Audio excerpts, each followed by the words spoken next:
The Lucy Show. Starring Lucille Ball.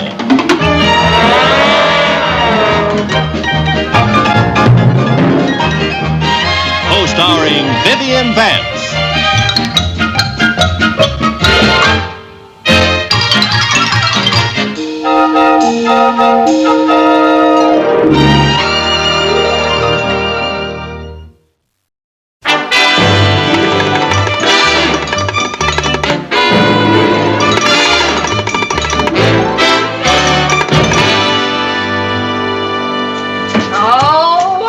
Now, Viv, all I want you to do is listen to the radio with me. Oh, but I wanted to sleep late. This is important, Viv. Listening to the radio? I want you to help me win a contest. Oh, Lucy, I'm sleepy. Oh, Viv, please, sit down. Now, I'll give you some coffee. Okay, bring it up to my bed. Viv, will you please sit down? Now, this will only take a little while. You know you wouldn't be so tired if you didn't stay up all night looking at TV. I don't know why you watch that late show anyway. You've already got a used car. You know how I love those James Cagney movies? This is the best one he ever did. This is the one where he pushed that grapefruit into his girlfriend's face. Boy, they don't make love scenes like that anymore. Oh, it's time to get ready for the contest. Hurry up, get ready. Howdy, howdy, all you happy housewives. This is Gordy Felson, and it's contest time. Oh, it's contest time. Shh, Viv, now be quiet. Concentrate. Close your eyes so you can really hear the sound.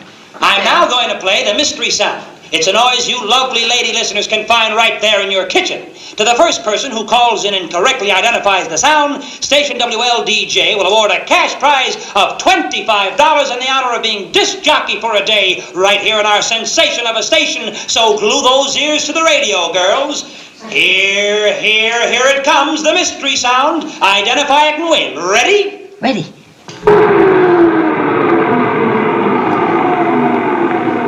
There it was. Now just give me a call and that's all. And now back to the swinging sounds of Jan Garber.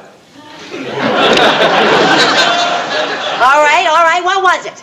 I don't know. Yeah, well, let's figure it out now. It was sort of a whir. We must have one of those around here someplace. Yeah, which drawer do you keep the whirs in? Oh, now, Viv, I'm serious. I can use that $25. And I want to work at the radio station for a day. It might lead to bigger things, you know. Well, is that any reason to tear apart our whole kitchen? Wouldn't it just be easier to borrow the money from Mr. Mooney? Mr. Mooney! I guess you better tear apart the kitchen. Maybe it's a blender.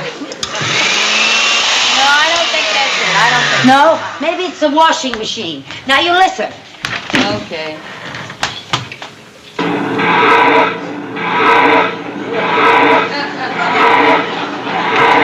What does that sound like, Viv?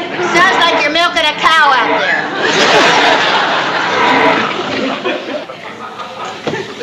What could it be? Maybe it's a knife sharpener. Knife and an electric knife sharpener. No, that isn't. Egg beater. Look, now listen, Viv. Egg beater.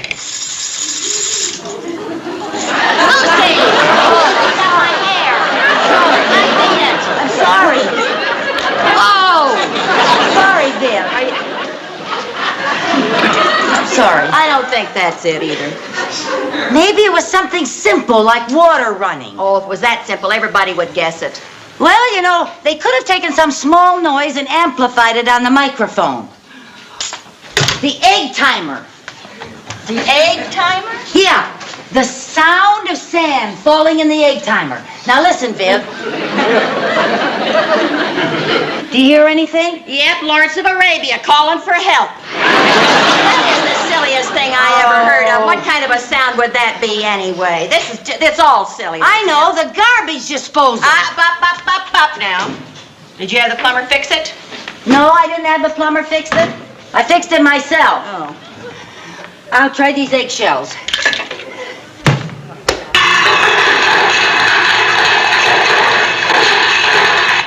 What'd that sound like? Eggshell. Well, I'll try some other kind of garbage. Oh, dear, the pail is empty. How do you like that? Garbage all over the place, and when you want some, you can't find any. Viv, go next door and borrow some. You want me to go next door and ask to borrow a cup of garbage? Why not? We'll give it back. Well, I'm just not going to do it. They've never borrowed any from us. Maybe it's a garbage disposal with nothing in it. Let's see how that sounds. What can I put in there?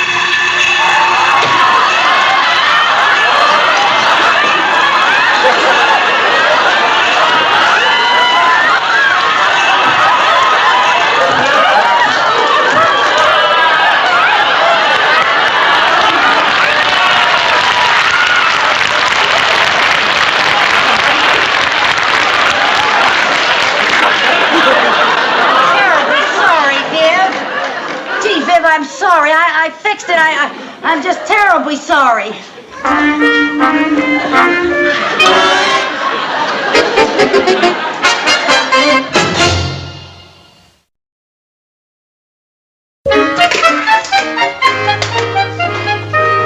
you still at that? Well, I thought maybe if I just kept on banging and scraping at things, I could, sort of stumble on the sound. Come on, help me. Oh, sure. Now, this is like, like you stir potatoes. Sound like it? No, not a thing like it. Well, you wouldn't do that anyway. That's not an ordinary kitchen sound. Well, it's found in the kitchen, like for heaven's sake. Hey, how about that? Oh, I think it's loud, isn't it? Go soften, yeah. How's this? Listen to this. No, it's not like this.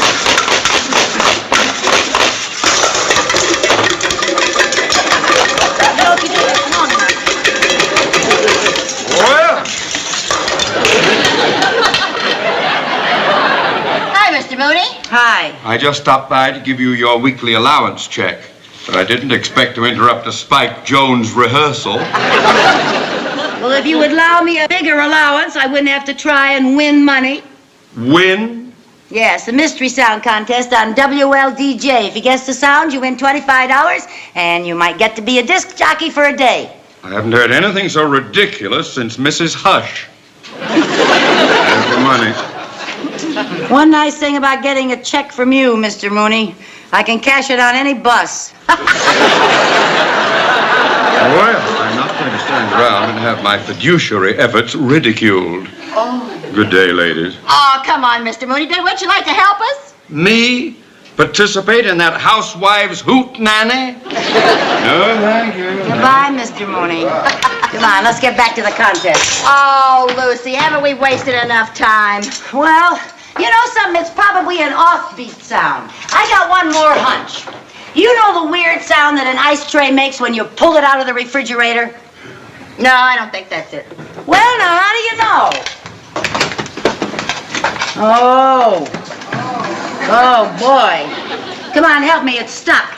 Oh, boy, it's frozen solid. I told you to defrost that thing. Getting that tray out of there will be worse than trying to pull teeth. Well, now, I just bet that that's a mystery noise. You know that scrunching sound it makes when you pull it out? Well, if you think so and you're so sure about it, call him up and tell him. Oh, no.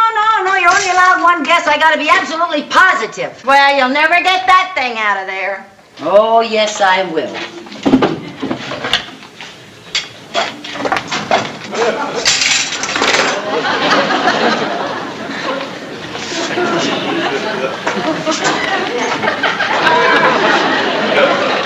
Well, you've really flipped your wig.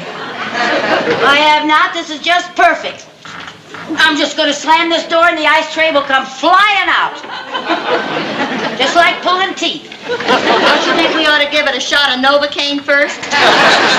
No. Now you stay in here and listen to the sound it makes. Okay. I think we're going to find the mystery sound. All right, now here I go. 1, 2, 3.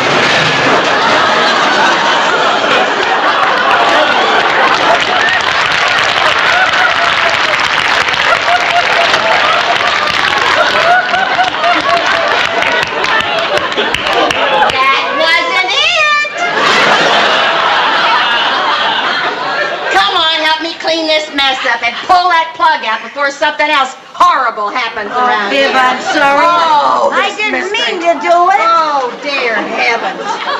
Oh, my. Oh, we'll never get this cleaned up.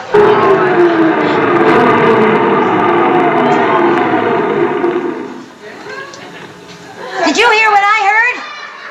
Plug that in again. Do it again. Do it again. All right, you ready? Yep. You ready to listen? Yep.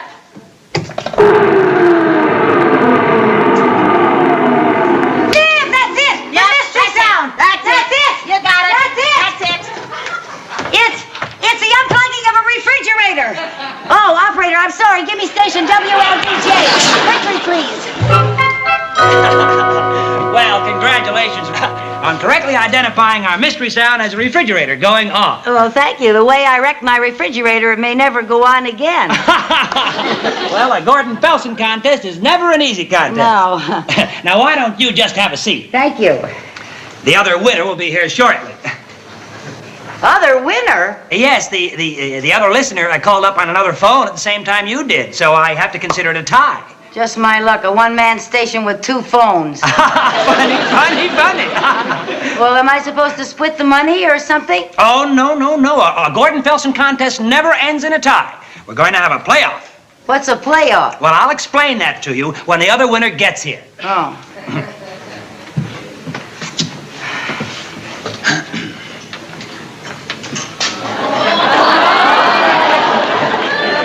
Oh, hello, Mr. Mooney. Hello? You know the other winner? Other winner? You? You said this contest was silly. I said it was silly for you. I didn't say anything about me. Well, I'm not going to have a playoff with this banking Benedict Arnold. It's not fair. I gave him the idea. Well, now, please, we don't have time to argue. But Mr. Felson... No, now, listen, they don't call me Fair Felson for nothing. I mean, Mr. Mooney did have the correct answer, so we must have a playoff. How'd you ever guess the mystery sound? I was defrosting the refrigerator. Doesn't your wife usually do that? Yes, but she was out chopping wood. Well, now, in order to be fair, we'll have an announcing contest to break the tie. An announcing contest? My voice against hers? Well, that's like Walter Cronkite versus Donald Duck. Oh, just a minute, Mr. Mooney. I talk pretty good. Mrs. Carmichael, you do not talk good. You just talk constantly. If you 2 happy winners are ready, I'll hear you both now. Well, now I do the Gettysburg Address, Hamlet's soliloquy, Edgar Allan Poe's The Raven. Well, I can do Twinkle, Twinkle, Little Star, Little Bo Peep, and Tubby the Tuba. And none of that'll be necessary. You just have to say what's on the card here. Oh, I see. Big, black, rubber, baby, buggy bumpers. That's right. It's a standard disc jockey test, and the one who says it the fastest and the clearest wins. Just say what's on the piece of paper 3 times fast and clear.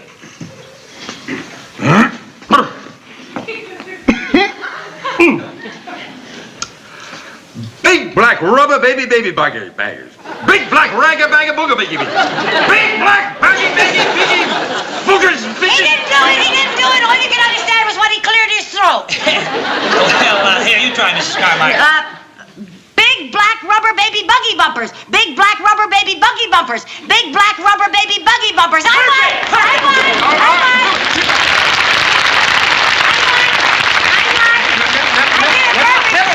No, look. 2 out of 3. 2 out of 3. That's not fair. No, I'm afraid Mrs. Carmichael won. Yes, I won. Yes, she won. I see. Well, I suppose I'd better be getting back to the bank. I have a lot of work to do. Like reviewing the mortgage on this radio station. Oh, wait. Come here, maybe we can give Mr. Mooney another chance. That's not fair. Here, try the same thing with this one. A red leather, yellow leather. 3 times fast. That's easy. Red leather, yellow leather. Red leather, yellow leather. Red leather, yellow leather. Red leather, yellow leather. Red leather, yellow leather. Red leather, yellow leather. I did it. I won again.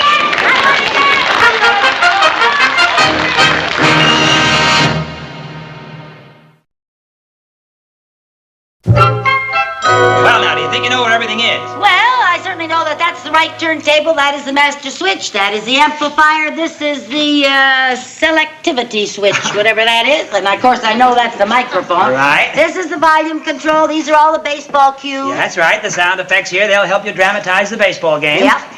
And I know that's a left turntable. Right, and that's the audio control for Yep. the left turntable. Right. And this is the tape machine for the commercial. The commercial for Spangle Soda Pop. Right, Spangle. They're our big sponsor, and they pay all the bills here. I know.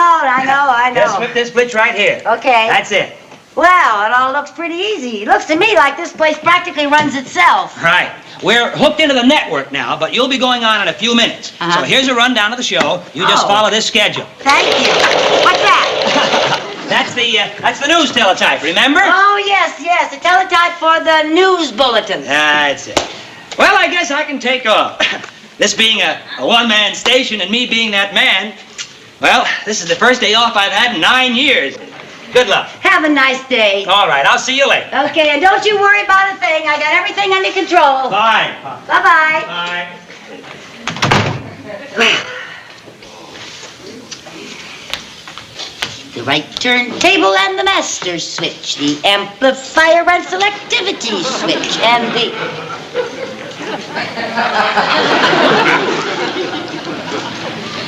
Haven't got a note on that one.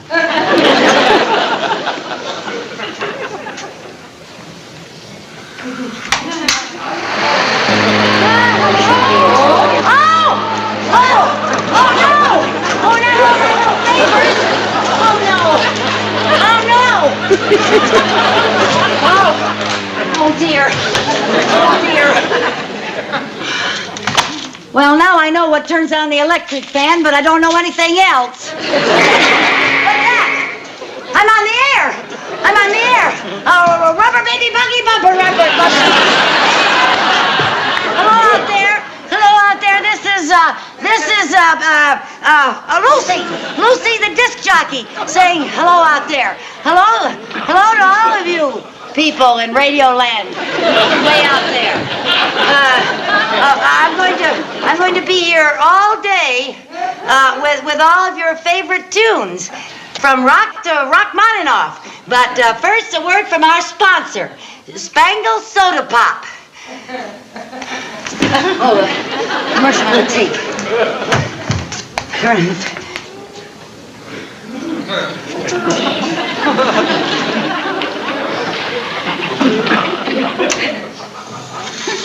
Spangle Soda Pop has a sweet taste of fresh air.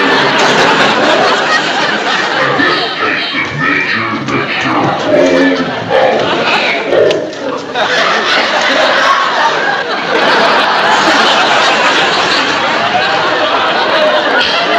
Yes, sir, Spangle Soda Pop. You really should drink that stuff. And now for some music.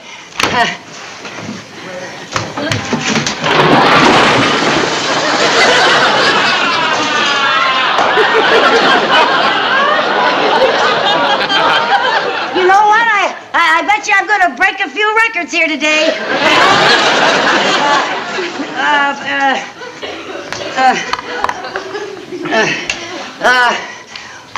Here's that wonderful song.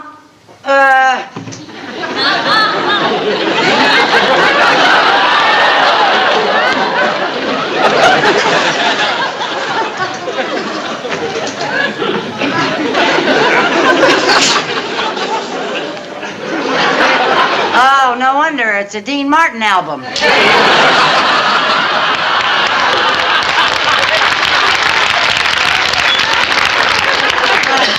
Now I know how Dean Martin feels.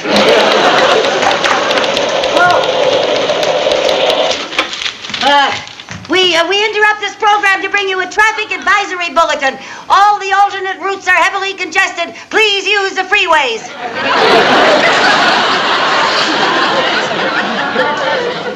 Well, that's what it says.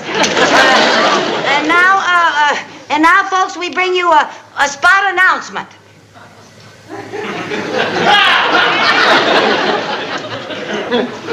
Spot announcement.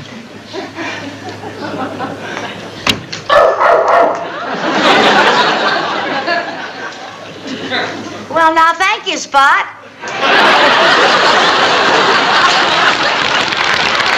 And now for a little music. Where's the phone? Oh, hello? Oh, hello, station WLDJ. Lucy, the disc jockey speaking. Oh, yes, sir. Yes, sir. We play request numbers. Yes, well, let me write it down, sir. Right now? Yes, you'd like me to play a request number for Hilda. Oh, Hilda and Babs. Uh-huh. And Jan? Oh, Hilda, Babs, and Jan. And Ella. Uh-huh. And Molly, and Dottie, and Roselle, and Mimi. Mimi? Yeah, like Eisenhower. Yeah. And Mildred, and Doris, and Nora. Yeah, and Emma. Uh-huh. Mary Ann, and Evelyn, and Sadie, and Emma. Is that the same Emma you just mentioned? Oh, this was a redhead. And Sue Ellen. Yeah, that's one name, I know. Yeah, and Gertrude and Estelle and Joan and Connie and Sylvia. Uh-huh. Well, and what number would you like me to play, sir? You're the one for me? I'll be very happy to play your request, sir. You gotta be kidding.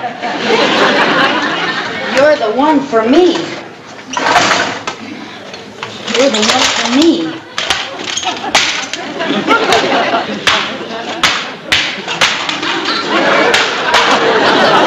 I can't find You're the One for Me, but here's a good one. Yes, sir, you're gonna love it. Yes, it's Bing Crosby sings Stephen Foster.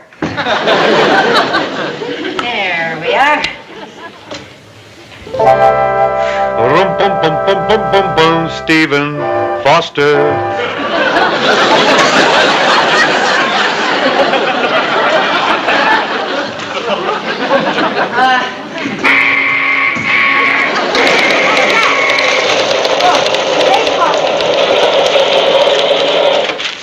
Oh, yes, sirree, folks, a baseball game. We're in the ninth inning of the ball game. Now, both pitchers have no-hit games going for them. And the score is 0-0, so you haven't missed anything yet, really. And Horry Thompson is at bat. Now, here comes the pitch, and it's a hit. Oh, a hit. A hit. It's a hit. Well, now, I told you it was a hit. And listen to that crowd roar. Crowd roar. Yes, sir. Listen to that crowd roar. Now Thompson is rounded first and is running for second. Running for second. Running.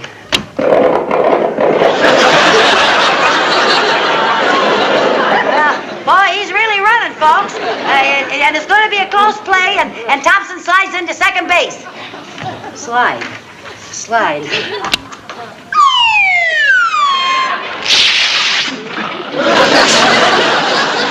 Now it sounds like he slid into second base, but he left his pants at first base. The umpire's called Thompson out, and Thompson is furious. He is arguing with the umpire. He's having a little horseradish. I mean, a rhubarb. Arguing. They're having a terrible argument.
Lucy Show, starring Lucille Ball.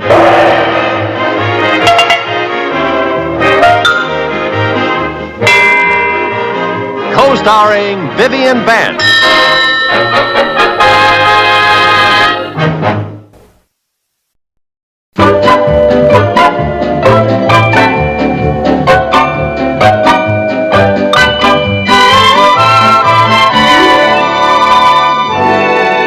Ladies and gentlemen, this is Larry McAdoo, your on-the-spot reporter.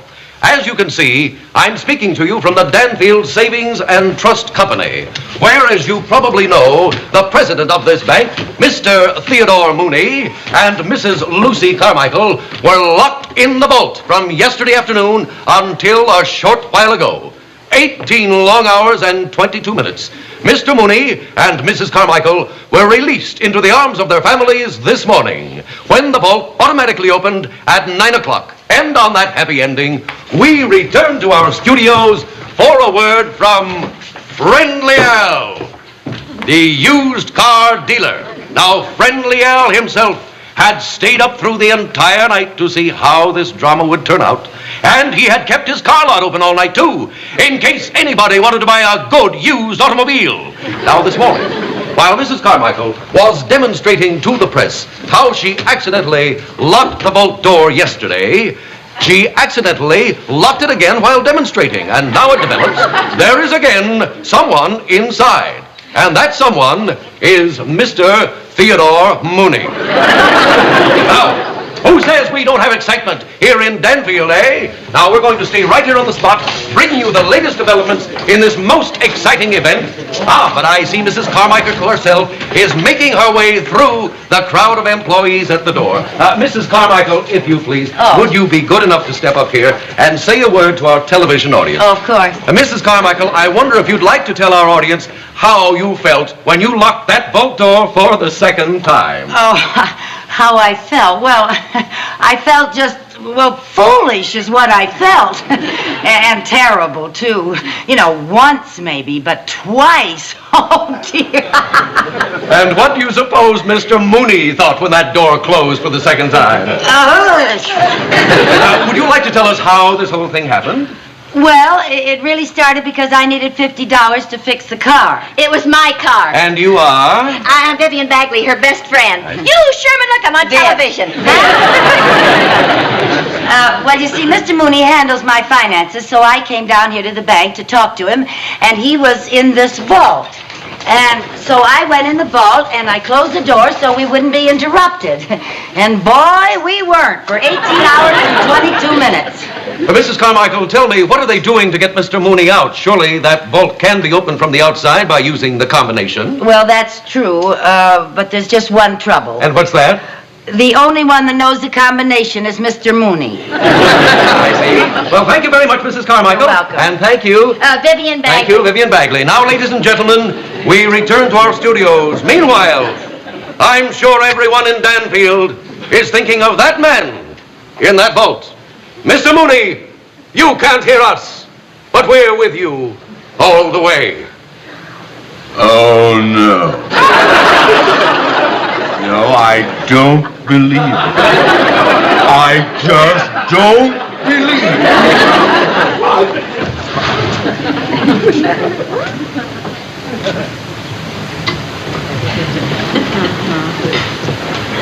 Mrs. Carmichael, you didn't really lock me in here for the second time, did you? Yes, you did, you miserable! Let's face it, I'm in here. I just have to make the best of it. I could stand it if it wasn't for the hunger. Just any little morsel of food. Her grocery sack. I forgot about that. Where did she put that? Aha! Here it is. Here it is. See, paper napkins. Bottle brush. Baked beans! Beans! I'm saved! I'm saved!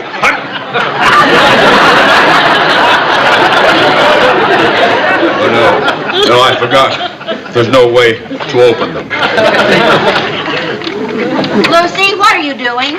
Oh, I thought I might accidentally hit the right combination. I gotta do something. Have you got a hairpin? Oh, Lucy.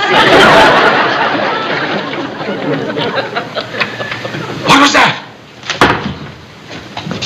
Somebody's working on the combination. Hooray! Hooray! But that's impossible. I'm the only one who knows the combination. Well, at least someone's trying. Go to it, friend! If only there was some way they could hear me. Lucy, this is ridiculous. You're never going to be able to figure out a Shh! I thought I heard a pounding sound inside. It's probably Mr. Mooney beating his head against the wall.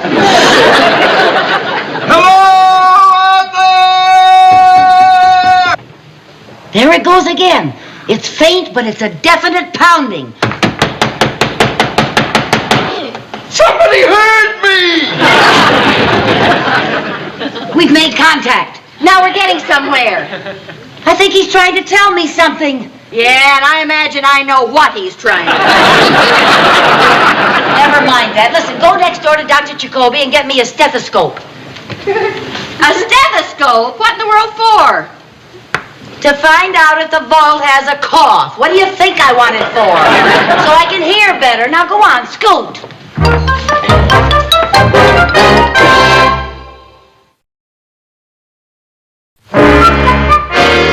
Splendid! I've made contact with the outside world. Now, how can I use that contact? What? I know.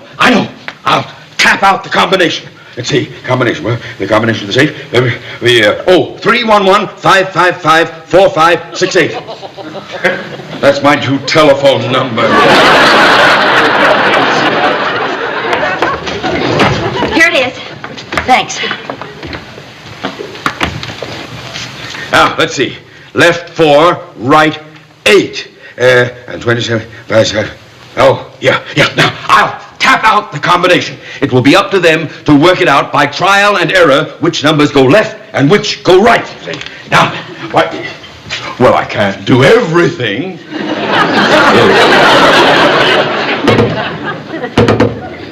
Oh, it's a lot clearer now. He is telling us something. It has a definite pattern. What kind of a pattern? Well, I can't tell exactly. It's in kind of groups of taps. Tap, tap. Tap, tap, tap. I got it! Oh, what is it? He's sending us Morse code. Oh, that's it. Get a pencil and paper and take it down. Oh, boy, now here's where our wave training comes in handy. Do you know that I graduated at the top of my class in Morse code? Oh, wait. All right. Take this down. Da-da. That's M. M. Da. Yeah. A. Da-dit. N. Man. Man! Aha! There's a man in the vault! We know that. Oh, that's right. Wait, I know. I'll bet he's thought of someone who knows the combination of the vault and is going to give us the man's name. Yeah. Here comes some more. Get ready. All right. Dit. E. Dit. Another E. Just give me the code. I know what the letters are. Okay. Da-dit, da. Da-dit. Dit. Dit, dit, dit. Dit, dit, dit. Dit. Da-dit. Da-dit. Dit, da, dit, da. No, da-dit, da-dit. Although I will admit, dit, da sounds a great deal like da-dit, da-dit. Da, dit, da-dit. He stopped. Who is it? Who does he want us to get in touch with? Lucy, there must be some kind of a mistake. What do you mean? We just got to call Mr. Eels Glockenbuff. Here's a hunch I don't remember the Morse code as well as I thought I did. No, I don't think you do. Well, maybe he'll send some more. Okay. Well, I guess we've lost contact with him. Oh, now what'll we do to get him out? Oh, what's the matter with me? That's what we should do. We should hire a safe cracker. Oh, sure. Now, where are you going to get a safe cracker? We'll ask the policeman. Sergeant Wilcox, I need a safe cracker. Do you happen to have one in your jail? Sorry, I'm fresh out. Oh, my goodness. You'd think a town the size of Danfield would have one safe cracker. Well, there is a can opener who's gone straight. Can opener? That's Underworld slang for a safe cracker. Oh, wonderful. Who is it? Bundy over on Elm Street. Mr. Bundy? You mean dear, sweet little Mr. Bundy of Grandma's Dandy Candy Shop? That's right. He was the best can opener in the business, but he started a whole new life. He got out of the rackets and bought out Grandma. Boy, did he change his image. Wait a minute. Why didn't you get a hold of Mr. Bundy when I was locked in the vault? We tried, but he refused. He said he was going straight, and that's it. Well, I'll talk him into it. I doubt it. You don't know Mr. Bundy. Oh, you don't know Mrs. Carmichael. Thank you, Viv. I'll be back in a few minutes with a can opener. Oh, Viv, can I take your coat? Sure. Good morning. Good morning, Mr. Bundy. I don't know if you remember me. Ah, yes, I do. I know. Don't tell me. You are 50 cents worth of chocolate butter cream. Oh, you do remember. Yes. Well, Mr. Bundy, I've come to ask you a little favor. Yes? I've got to have a can opener.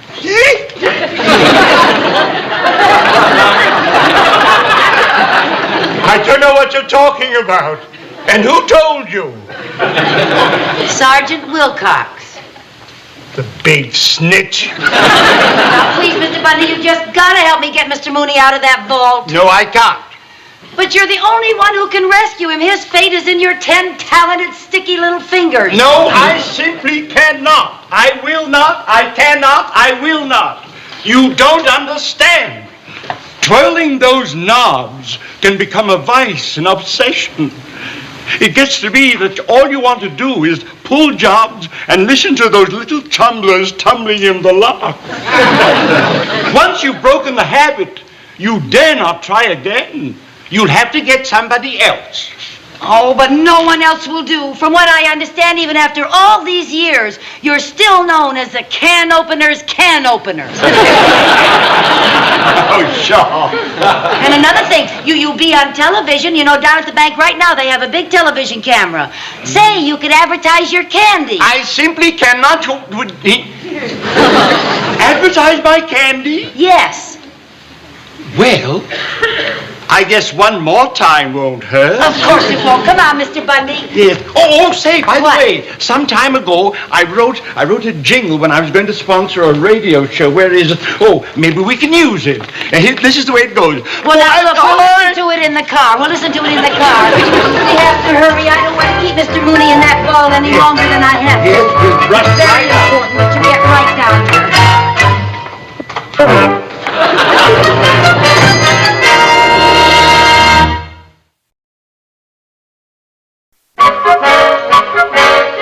How's it coming, Mr. Bundy? It's coming very well, but when are you going to do my jingle on TV? Oh, Viv. Viv, when did the announcer say we could do the jingle? Well, I sang it for him, and he didn't like the idea very well. In fact, he says we can't do it. Can't do it? Well, you see, he's being sponsored by Friendly Al, and he says if he mentions any other product, Al gets very unfriendly. Yeah, well, we're very sorry, Mr. Bundy. So am I. Where are you going? Let Friendly Al open the ball. Oh, please, Mr. Bundy. We'll sing the jingle somehow. You will? Yes, we promise. You get back to work. Good enough. I Yes. shall. Oh, say, by the way. Yeah? I have a bag of chocolate-covered cherries in case you want to demonstrate how wonderful they taste. Yeah, all right. You get back to work, Mr. Yes. Bundy.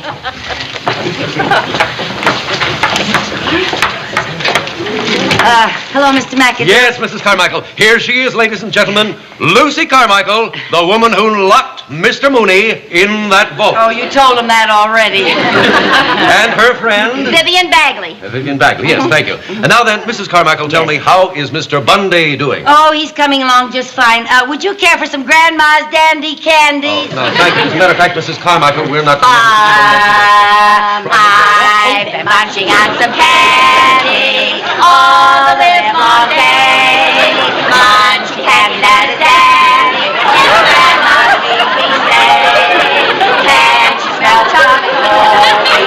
Rub it and lick the pan.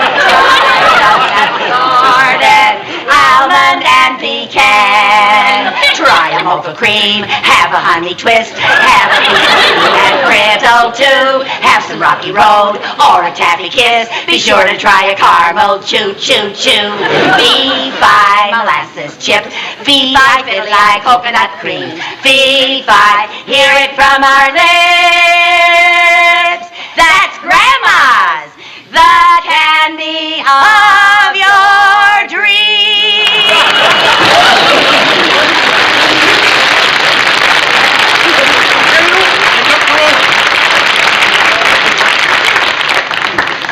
How much longer do you think it'll take, Mr. Bundy? Not much longer. Oh, it's wonderful to hear the sound of the tumblers again. It's like music to my ears. Yeah, we'll get back to work, Mr. Bundy. 2 more numbers and your Mr. Mooney will be out. Hey, everybody, 2 more numbers and Mr. Mooney will be out. Isn't that wonderful? Isn't that great? Yeah. Oh, 2 more numbers and he'll be out. 1 more number. There she is. Here he comes. Ladies and gentlemen, Here he comes. in just a moment, that boat door is going to open, and Mr. Theodore Mooney is going to walk out of there after 23 hours of confinement. The door is open, and here he comes.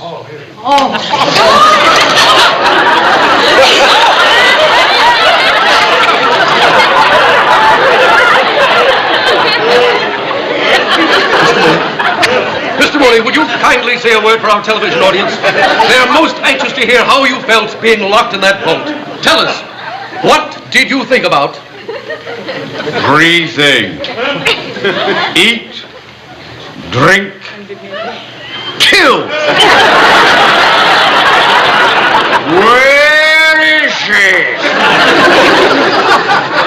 Where is she? Mr. Beanie Mooney! Mr. Beanie Mooney! Stand aside, Mrs. Bagley. No.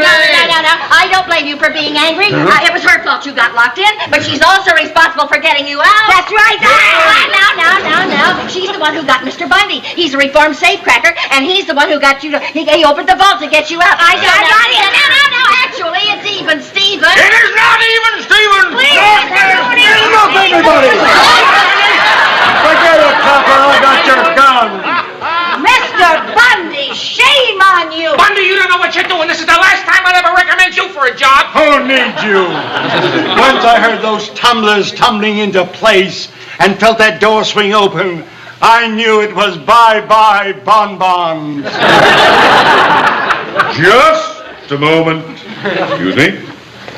Mr. Bundy, put that gun away, give the money back, and stop this nonsense. We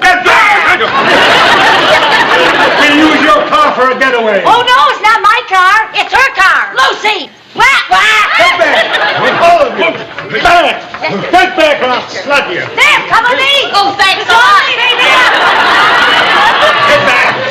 I'll get you for this, Bundy. That goes for you too, Carmichael. What do you want from me? Get back now! I'll open the door. I'll open it for you, Mr. Stand Bundy. still, I'll shoot. Stand still! Hey, Get back! Ladies and gentlemen, this daring daylight holdup has been brought to you by...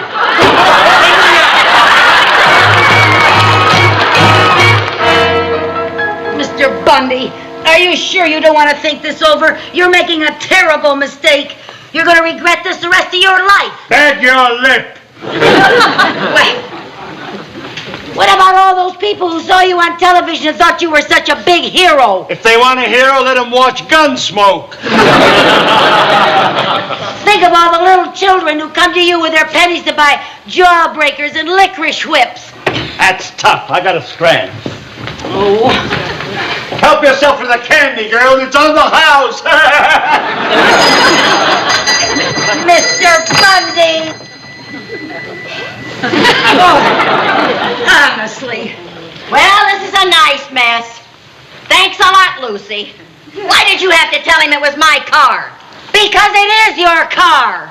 Well, he didn't ask to see the pink slip. Yeah, and if you had asked to see the pink slip, you wouldn't have had it because the car isn't paid for. What's that got to do with it? Oh, Ben, let's not yell at each other. Why not? We got nothing else to do. Somehow we gotta figure out how to get out of this mess. What are we going to do? Listen, put your feet down and swing around. And then maybe we can stand up. Put your feet down on the floor. Can we make it? Yeah. Oh, you have to touch them on the floor and get our backs straight. Yeah. And then I'll count and we'll stand up together. Are you ready? Ready? Ready? 1, 2, 3. Ah! Yeah. Oh, boy. Oh, now. Can you hop? Why? Because all we gotta do is hop to that door, hop down the corner, and call for help. Okay? That's all we gotta do, huh? Yeah. Come on. You got ready? Ready. All right. Here, go this way. Go my way. Okay, you ready? Ready. That's right. Here we go.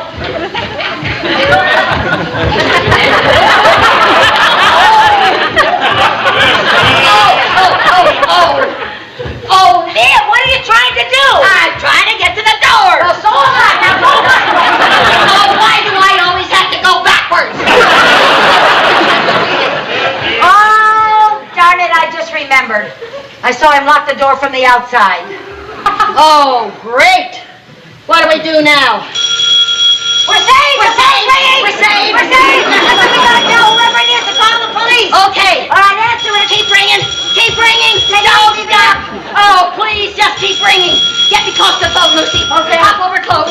Hop over. Wait. I think I can get it. I got it. Say hello. All right. Hello? How much are your buttercreams? Lucy, how much are the buttercreams? $1.40 a pound. $1.40 a pound. Oh, wait a minute. That's the light chocolate. The dark chocolate's $1.35 a pound. That's the dark chocolate. The light chocolate's $1.35 a pound. Thank you. Yeah, I like it. Wait a minute. Don't save us. We're Oh, Viv, that was certainly clever of you. Well, you were the one who went into buttercreams in detail. Oh, wait a minute. What's the matter with us? Why don't we just call the police ourselves? Go ahead, dial. With my nose. That's right. Oh, dear. Oh, Lucy. You know, I'm getting awful hungry. I didn't have any lunch. Oh, what a time to think about eating. Well, sit down. Hey, Lucy. What? I'm going to eat some chocolates. Come on, hop along with me, will you? Oh, Viv. Come on, over to the counter. All right. Are you ready? Yeah. Go. Chocolate. Oh, boy. Here. Ooh, that's some mocha cream. Oh, boy, was that good. Oh, they got chocolate-covered cherries, girl. Oh, all kinds of things. I must want to say one thing. If a person's going to be tied up, you couldn't ask for a better place, huh? You know, Viv, I didn't have any lunch either. Will you please turn me around? Okay. Are you ready? Yeah. Which way are you going? This way. Okay. Try some of those chocolate-covered cherries. They're delicious. Okay.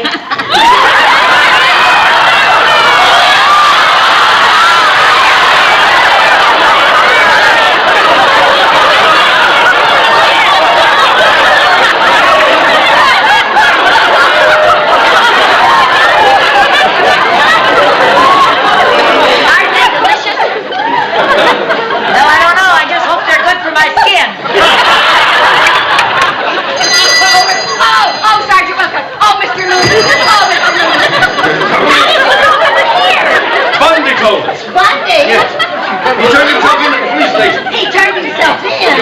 Yes. What made him go straight? We don't know. No, he turned back the money, then broke into tears, muttering something about jawbreakers and licorice whips. Oh, I always knew deep down he had a soft center. There we go. Oh, come over here. You've been tied up you must be exhausted.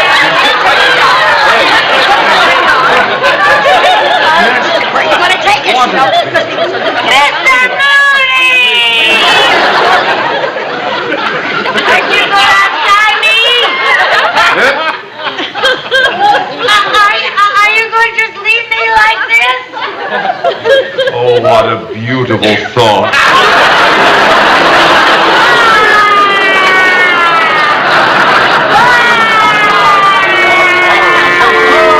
All right. Can you...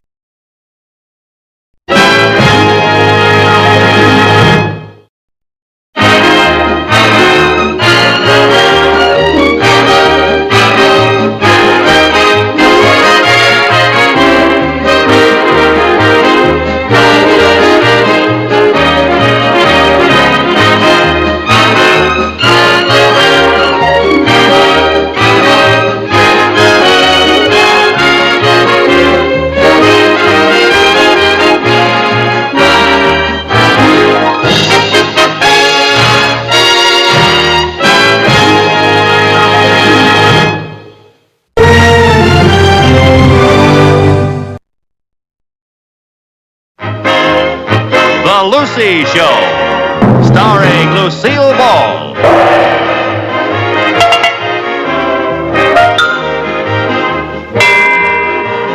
Co-starring Vivian Vance.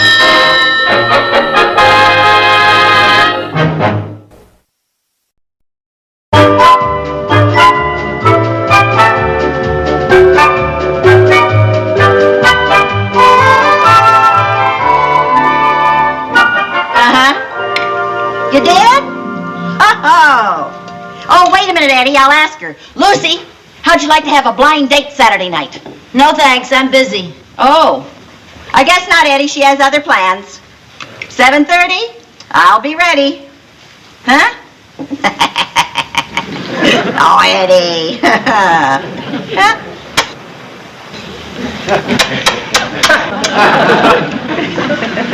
What is she doing?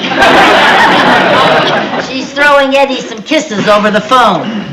Well, if you got a kiss, that's the only way to do it.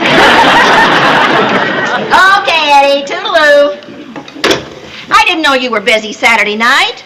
What are you going to do? I'm taking the kids to the movies. Oh, gee, Mom, I didn't know about that. Cynthia's coming over and we're going to do each other's hair. Oh, well, that's all right, dear. Just Sherman and Jerry and I'll go. I'm sorry, Aunt Lucy, but I'm playing basketball at the Y Saturday night. Oh, well, looks like that leaves just you and me, Jerry. I can't go either. Why not? Don't you remember Billy Simmons is having a dumb old birthday party? Oh, that's right. What's so dumb about a birthday party? He invited girls. Well, now, what's the matter with that? Yeah, girls are neat. When you get older, Jerry, you'll like girls. I should live so long. Come on, Jerry, let's go do our homework. Okay.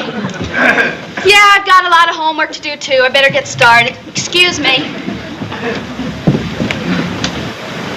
They're going to do their homework? Uh-huh. Are they sick or something? No, the TV set is broken. Wait a minute. What? Lucy, you weren't really busy when I asked you to go out Saturday night, were you? No. But after that dud you and Eddie fixed me up with last Saturday night, I've sworn off blind dates forever. Oh, this one's different. Oh, sure. He is. He's a client of Eddie's. I met him and we're both crazy about him. Well, then you two go out with him. Oh, wait a minute. Will you listen to me? His name is Bill King. He's charming and attractive. He's very witty and he's got scads of money. Well, how come this combination Cary Grant, Bob Hope, and J. Paul Getty can't get his own date for Saturday night? Because he's fussy. Well, I'm fussy, too. Boy, are you. Whoosh. Oh, come now. I'm not that fussy. Yes, you are. Every new man you meet has to suit you perfectly. Oh. You'll find something wrong with every single one of them. That one's a bore. This one's a tightwad. That one doesn't like children. This one can't carry a tune. He wears wax on his mustache. He wears alligator shoes. He is all right, Viv. You made your point. I'm just trying to make you see how picky you are. Lucy, you've got to learn to play along. Make a man's interest your interest. If he likes fishing, you tell him that you like fishing. If he likes baseball, you say you like baseball. You've got to learn to adjust. But that's dishonest. Supposing you start off that way and end up marrying the man. Oh, after that, it's up to him to adjust. Well, I guess you're right. Maybe I am too persnickety. Then you'll go Saturday night, huh? Well, now, maybe I will. Tell me some more about him.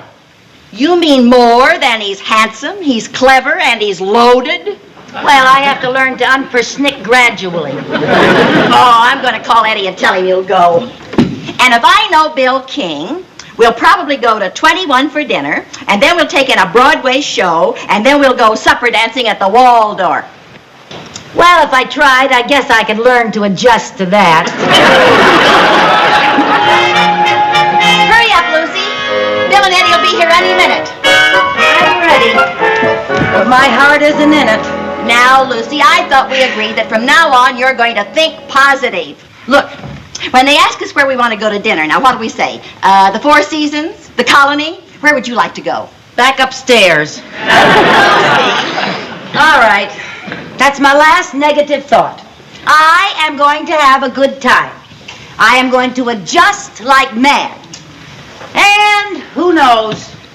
He may be the man of my dreams. Good girl. And even if he isn't the man of your dreams, at least it'll get you out of the house for a change. Yeah. You know, it isn't very often that we get ourselves all gussied up and go in for a big night on the town. Yeah, that's true. There they are. Hi, Tootsie! Hi. You remember Bill King? Hello, Bill. Good to see you again, Vivian. Oh, it's good to see you again. Hi, Lucy. Bill, I want you to meet my friend Lucy Carmichael. Bill King. How do you do, Lucy? Hello. Didn't I tell you she was gorgeous? Oh, Eddie. Gorgeous. She's a knockout. Oh, my goodness. Easy, fellas. You're embarrassing her. Vivian, I'll let you know when I'm embarrassed. Well, shall we go? Tootsie, on our way over here, Bill had a great idea about where to eat dinner. Yeah, I got to figuring that you're probably just as bored as I am with 21 in the Stork Club. Oh, yes. Bored to tears. No, so I thought we'd eat someplace different for a change. Well, she hasn't been at the colony for, maybe 2 or 3 weeks. Oh, he didn't mean the colony. We thought for a change we'd have a home-cooked meal. And just where were you planning to cook this home-cooked meal? We thought we'd eat here. Here? You mean this here? Well, I figured anyone as gorgeous and popular as you doesn't get many chances to eat at home. Oh, no. Well, that's right. I barely know where the kitchen is. Well, Tootsie, how does it sound? Well, anything you fellas want to do is all right with us. Isn't it, Lucy? Oh, sure. Oh, darn it, I just remembered there isn't a thing in the house to eat. Yes, that's right. So, looks like another boring evening at 21. Oh, we took care of that. On our way, we stopped and bought 4 of the most beautiful steaks you ever saw. Yeah, I got them out in the car. I'll go get them. I'll start the charcoal in the barbecue.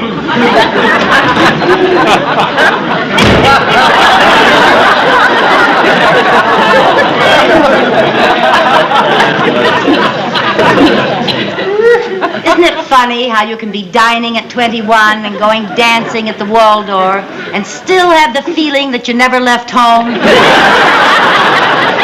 Well, now, it didn't work out exactly as we planned, but you'll have to admit he's pretty cute. And it's a good thing for you he is, or I'd punch you right in the nose. Oh, now, Lucy, there's nothing wrong with eating at home. And I suppose you could say that dining on the patio could be considered as getting out of the house for a change. Remember what I said? Adjust. Make a man's interest your interest. Whatever he likes to do, you like to do. If he likes eating at home, you like eating at home. All right, Vivian, I'll adjust. What he likes, I like. Here are the steaks. I had the butcher cut these especially for me, 2.5 inches thick. Oh, yum, yum. Say, you know, I just realized something. You're all dressed up. I'll bet you really want to go into New York and you're just being polite. No. I'll tell you what let's do. Let's have dinner at home and then let's go dancing someplace later. Oh, Viv, that's a keen idea. Well, I'm sorry. I'm afraid that's out. Why? Well, I'd love to go dancing, but I have to get up early in the morning. Oh, well, no sense. Lucille, we'll go dancing the next time, huh? Vivian, we don't know if there's going to be a next time. Well, I certainly hope so. I'll take the steaks out to Eddie. I like steaks. Now, you two just get acquainted.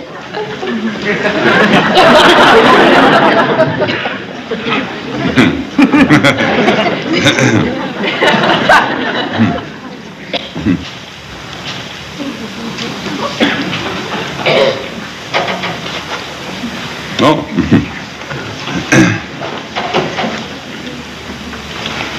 I like your house. Oh, I like it too. I mean, it's fine if you like living in the country. Oh, I love the country. I love the country too. I like to hike in the woods. Oh, I like to hike in the woods too. But for really all-around exercise, I like swimming. I like swimming too. You know what I really like? That's what I really like. I mean, mean, what do you really like? Hunting. Oh, me too. What kind of hunting do you like best? What kind do you like best? I like duck hunting. Me too. I like duck hunting. No kidding. Yeah, no kidding.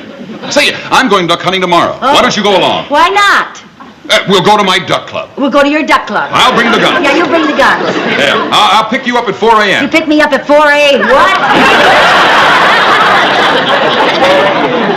4 a.m. 4 a.m.? Are you sure the ducks will be up? Well, I mean, do you think it's sporting to shoot them before they've had their coffee? The charcoal's almost ready. Oh, I'm Vivian. going to make a salad. Vivian, I owe you and Eddie a vote of thanks. You have found me the perfect woman. She likes to eat at home, and she loves duck hunting. Yes, she likes to eat at home and she loves duck hunting. Yeah, Viv, we're going duck hunting tomorrow. Bill's picking me up at 4 a.m. in the morning. Isn't it amazing? Lucy likes everything I like. Good. I'll go make the salad.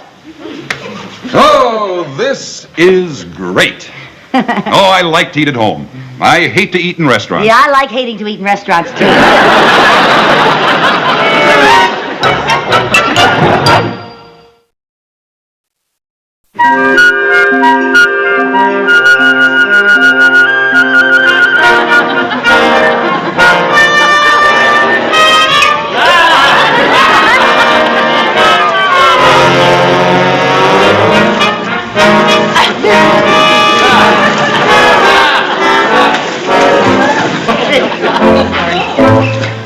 I wouldn't have missed this for the world. Neither would I. You know, there's nothing like getting up early in the morning. The crisp air, the beautiful sunrise, the birds singing. You know, most people miss all this by staying in bed. Yeah, the poor wretches.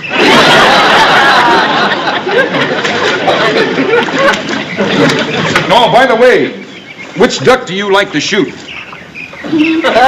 Which duck do you like to shoot? Well, I'm a mallard man myself. Oh, I'm a mallard man, too. Although for good sport, I rather like the hooded mergansers. Yeah, well, I must admit that the hooded mergansers are good sports. Well, it won't be long now. We'd better get ready. Yeah. Oh, what kind of gun do you prefer? Well, why don't you just pick one out for me? Well, you know better than I what shape your shoulder's in.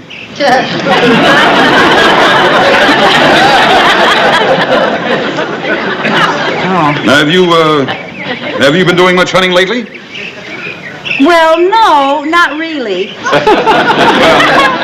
Then I guess you better use this over and under 12 gauge. It won't give you so much recoil. Oh.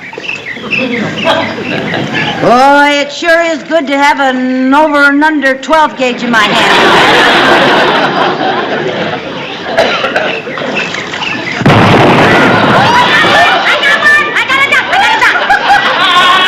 Lucy, that is a decoy. Well, it sure fooled me.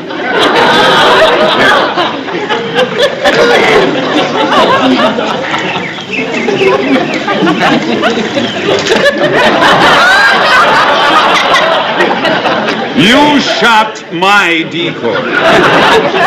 I carved it myself. Well, you sure did a good job to fool an old hunter like me.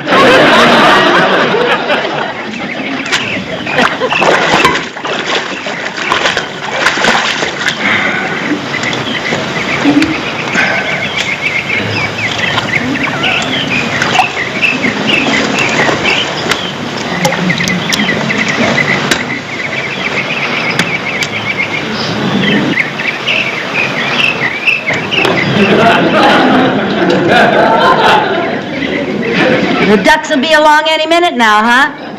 What? Oh. What's that? Well, that's fantastic. This is going to be my first Van Tassel of the season. Lucy, no! That's Charlie Van Tassel.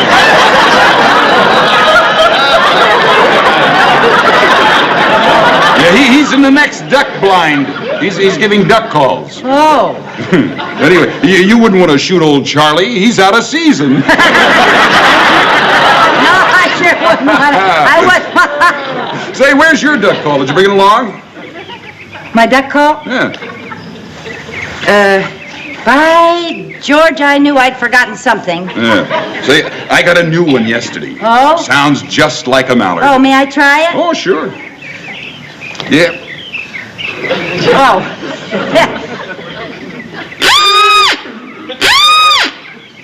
Gee, that sure sounds like a mallard, all right. What's the matter? The mud just moved. That's not mud, that's a bullfrog. A bullfrog? My duck call. Oh, I'm sorry. I'll get it. I'll get it. Are they large bullfrogs? No, but you watch your step. Okay. They're right over in here, isn't it? I don't know.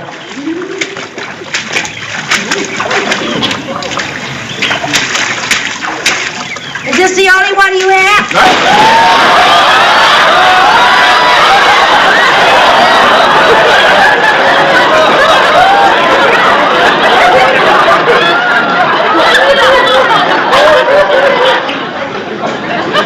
Did you find it? No,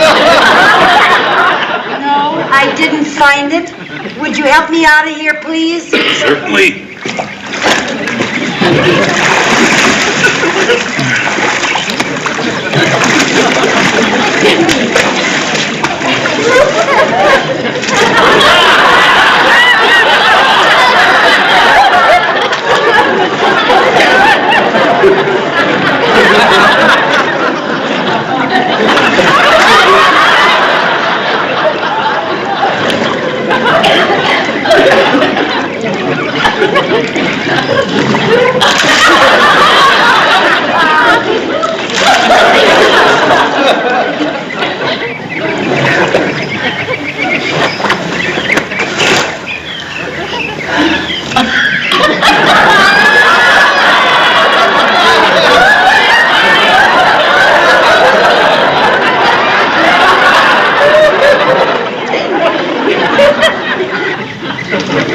You see some? I think I see some coming.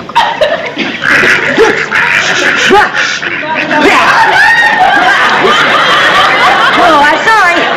I'm sorry, but when I fell in that water, I think something must have... Lucy, be quiet. Shh. Oh. Here they come. We're coming in.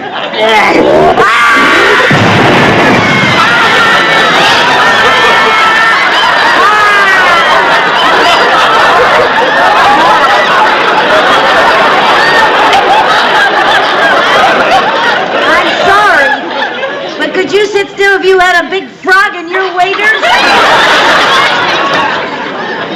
I guess we'll just sit down and wait for more ducks, if there are any. Right.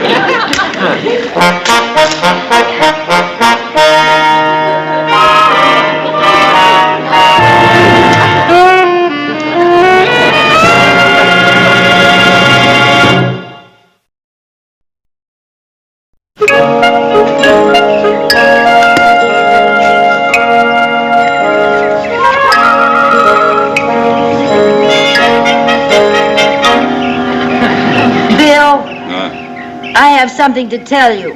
What? Well, you may not believe this, but this is the first time I've ever been duck hunting. No kidding. You see something? No.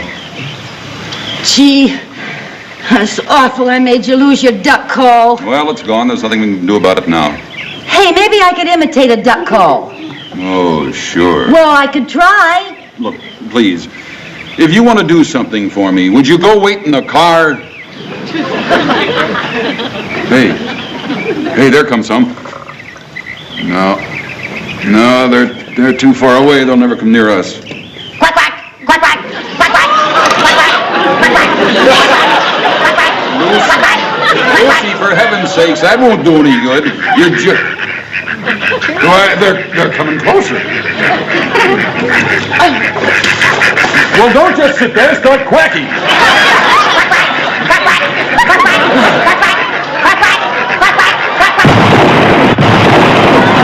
Keep quacking. Okay, That's my limit on Mallard, Lucy. Stop. You know, once you get started, it's hard to turn your quacker off. Lucy, that's wonderful. Well, that's a very rare talent. Where did you ever learn that imitation? I don't know. I never had any lessons or anything. You know, some people can sing, some people can dance. I guess I was just born to quack, quack. Well, that's wonderful. Here, I better go pick up my ducks. Oh, hiya, Bill. Hi, Charlie. Say, Bill, I've spent a fortune on duck calls, but I've never heard anything like yours. Where did you get it? On a blind date. Come here. Meet my duck call. Charlie Van Tassel, Lucy Carmichael. Quack, quack. You were making those calls? Quack, quack. Isn't she the greatest? Boy, I'll say.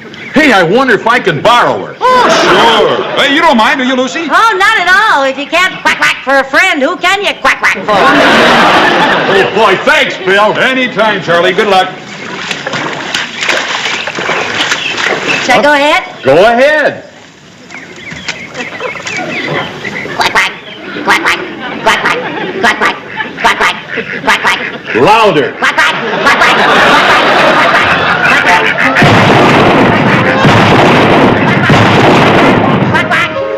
Thanks very much. Oh, not at all.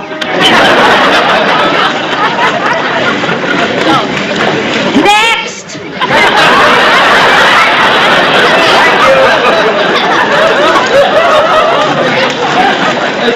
What kind of duck call would you like? Mallard, hooded, merganser, or scout? Mallard would be fine. Quack! Pardon me. Would you mind if I got up and stretched my legs for a minute? I've been sitting here quacking all morning. Of course not. Go right ahead. Thank you.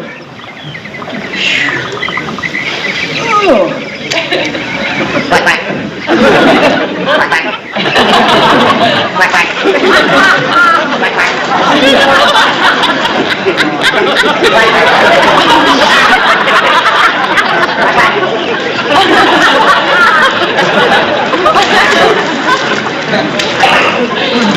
I'll be with you fellas in a minute. Quack, quack.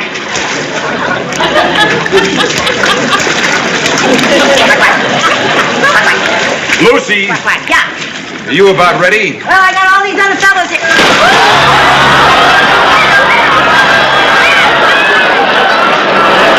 Go ahead. Quack, quack. Quack, quack. Quack, quack. Quack, quack. Quack, quack. Quack, quack. Quack, quack.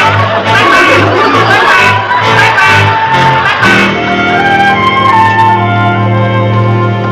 Oh, you look darling. Isn't that a new dress? Uh-huh. Bill and I are going out. You mean you're not going duck hunting in the morning? No, ma'am. The duck hunting season ended yesterday, and may I say, hallelujah. I couldn't have looked another hooded merganser in the beak. See, it all worked out fine. You like what he likes. Eddie says Bill's just crazy about you. Oh, I'm not sure if he's crazy about me or crazy about my quack quacks. Well, from now on, it'll be dining and dancing every night. Oh, it'll be fun to go dancing. I just hope my feet haven't become webbed. You still.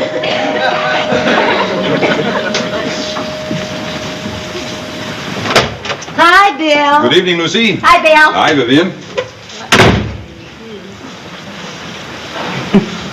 Oh, Lucy, you look lovely. Thank you. I'm surprised you recognized me without my waders. Well, we're really going to celebrate tonight. The sky is the limit.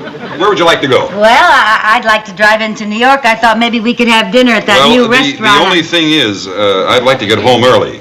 I have to fly to Canada in the morning. Oh, business trip? No. No, it's the opening of moose season.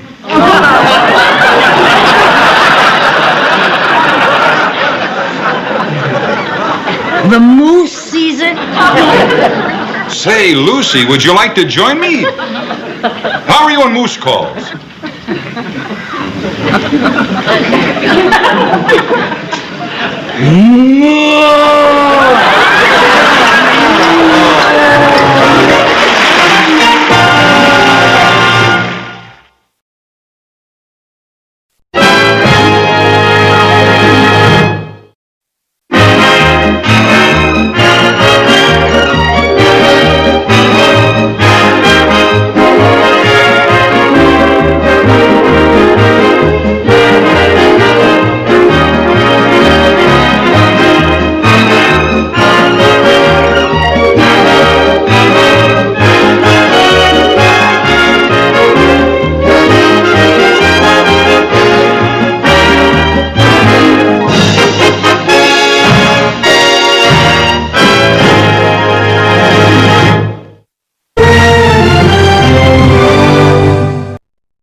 The Lucy Show, starring Lucille Ball.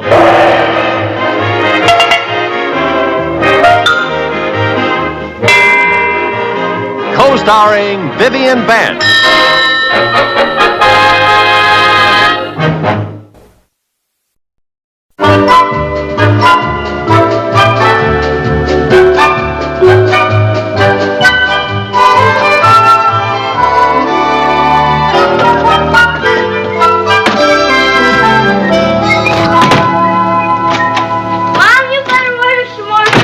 Yeah, I'll call the man today.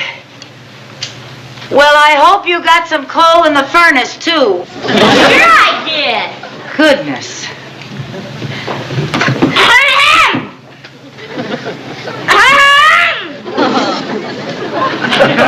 What's the matter with you? This is payday. Oh, sorry, dear. At the risk of being unemployed, can I ask you a question? Sure, what is it? Why don't we convert to oil? Well, because Mr. Mooney at the bank says we can't afford to. It costs too much. He's a stingy old skinflint. Now, Jerry, you shouldn't talk about Mr. Mooney like that. That's what you called him last week. Yeah, well, never mind. Oh, listen, before you spend all that money at the candy store, how about giving some to our Hospital Helpers Fund? I just gave you some money last month. That was for the Volunteer Firemen's Fund. Well, okay. Is that all you can afford, a nickel? Don't forget, with me, contributions aren't deductible. Well, anyway, it's a start. Hi. Oh, hi, honey. Mother, I'd like you to meet Bob Mooney. Hello, Bob. How do you do, Mrs. Carmichael? This is little Jerry. Hi. I believe you know my father. Oh? Oh, of course, Mr. Mooney. Oh, yes, we were just talking about him. Yeah, you go get dressed. Oh, how did you get so dirty? I was shoveling snow. Hey, Mom, want to see something neat? Come here.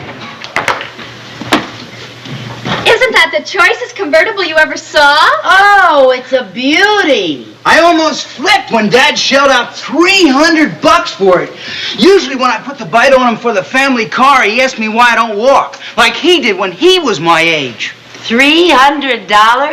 And Mother, Mr. Mooney bought Mrs. Mooney a first stove. Oh? And he got rid of the coal furnace and put in an oil burner, like Mom's been wanting him to do for years. Are you sure your Mr. Mooney is the same Mr. Mooney that's my Mr. Mooney? I know it's not like him to throw loot around like this. No. Maybe he won the Irish sweepstakes. Or maybe he's swiping it from the bank. Oh, I'm sorry. That was just a little joke. Swiping it from the bank. Well, I guess I better cut out. It was nice to meet you, Mrs. Carmichael. Thank you. I'll pick you up in the morning, Chris, okay? Oh, that'll be Marvy. Bye. So long. Gee, I can't get over Mr. Mooney. He's got a whole new personality. I know. It's such a switch. You know, I think it might be a good time to make one more try for an oil burner for us. Good luck, Mother. Yeah.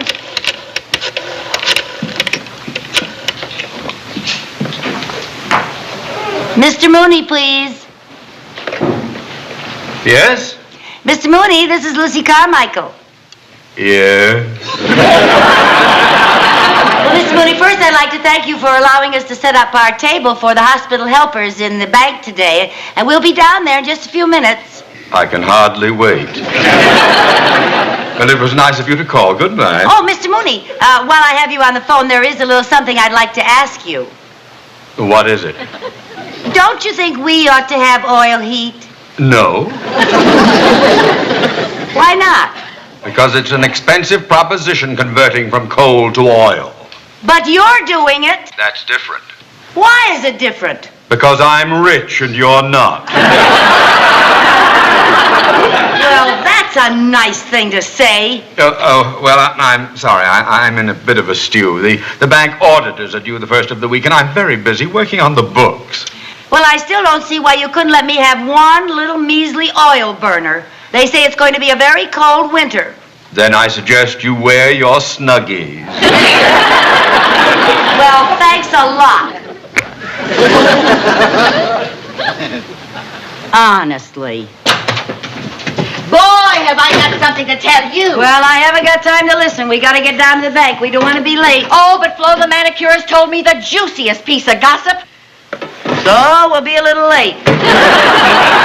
Well, Flo said that Mr. Mooney's bookkeeper, Miss Tanner, had a manicure just before I came in. Yeah. And Flo said Miss Tanner's nails were in dreadful condition. She's been biting them.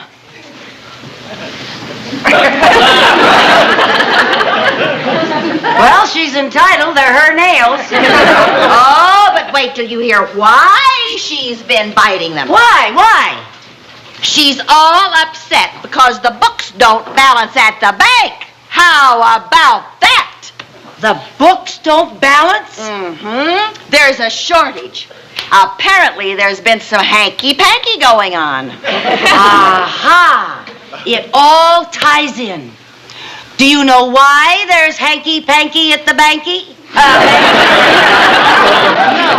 Well, listen to this. I just found out that Mr. Mooney bought his son a car for $300. He bought his wife some expensive furs.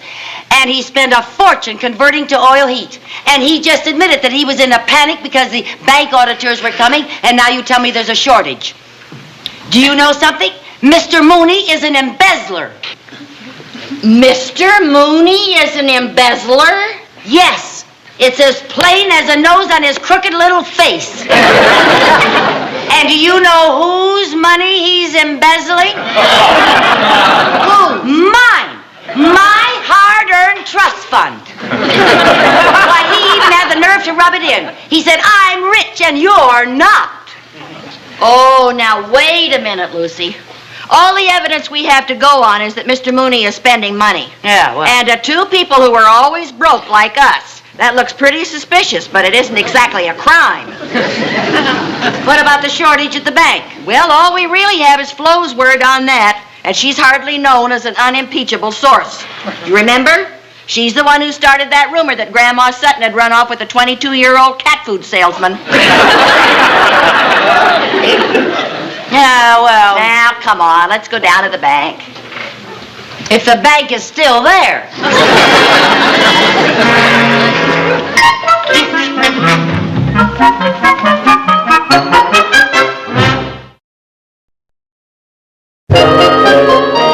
Mr. Allen, this is Theodore Mooney. I've been out of town for a few days, and I'd like to get some information about that new oil burner of mine. Yes, well, I'm sure you gave the information to my wife, but she always throws everything away. You know how Irma is.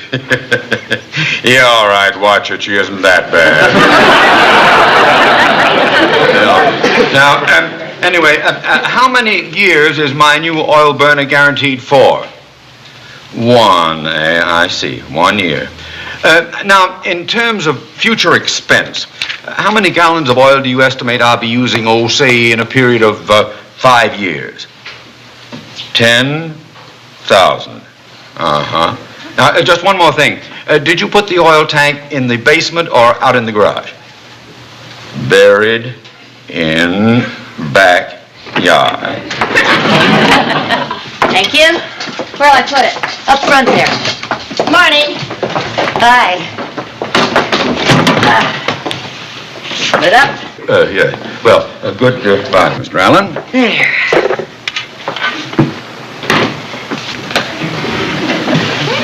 Bill, look at him. He even looks like an embezzler. Oh, come now, Lucy. No, but I never noticed before how close together his eyes are.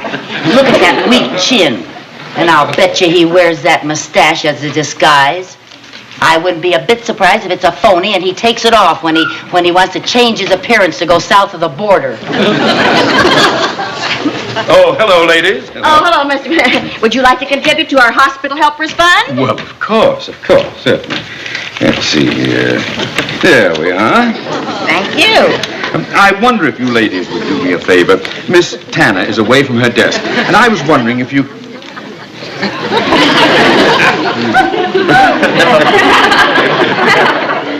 Mrs. Carmichael, is something wrong? Oh, no, I was just admiring your mustache. Oh. Thank you. Well, as I was saying, Miss Tana is away from her desk. Now, when she gets back, would you tell her that I have gone across the street to see Mr. Fox? I'll be back in about 20 minutes. 20 minutes. I'll tell her. Thank you very much.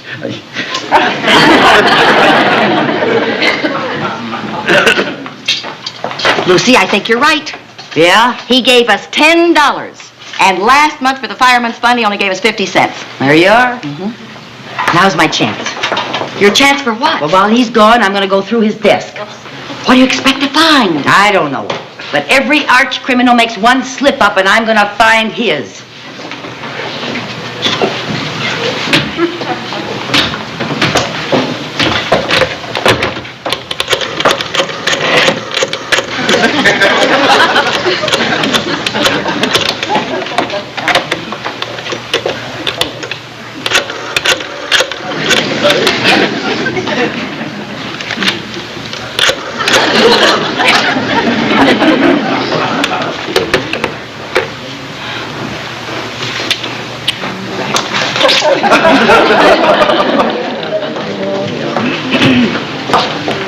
Yeah?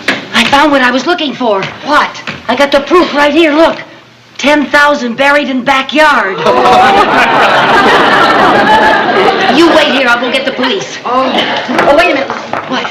You better put this back on his desk before he discovers it's missing. Oh, yeah. He's back. He said he was going to be gone 20 minutes. That just shows you can't trust an embezzler. You better get that book back on his desk. Here, you put it back. Put it back. Oh, dear. But how am I Mr. Fox wasn't in. I guess I should have called him first. Let's see. What would Perry Mason do in a case like this? Stop for a commercial.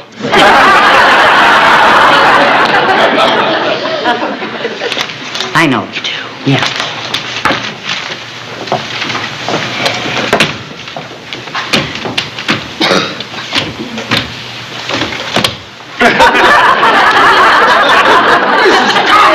What in the world do you think you're doing? I'm giving you a massage. Mrs. Carmichael, this is a bank, not a gymnasium. Well, I'm sorry, but everyone contributing $10 or more to the hospital helpers gets a free neck massage. I don't want a massage. Well, I'm sorry, but you have to have it. It's a rule. Now, just relax and enjoy it. This is very good for a crook with a crick in his neck. I mean, a crooked neck with a crick in it. That does feel good. That's nice. You know, Mr. Mooney, if you want to get the full benefit, you should close your eyes and drop your head forward so that your chin is touching your chest. That's right. That's it. Why are you stopping? Because I'm finished. So soon? Well, I was just beginning to get relaxed.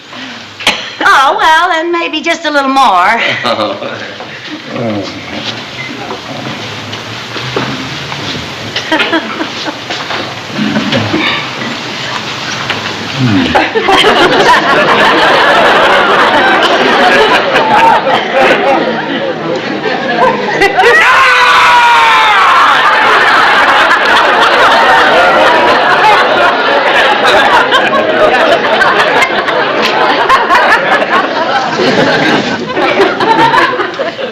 Why did you do that? Well, you see, it's part of the treatment. First we relax you, and then we have to snap you out of it. We don't want you to fall asleep at your desk. Well, I gotta get to work. Oh. Yeah? Stand guard. I gotta call the police. Oh, come on, stand up here.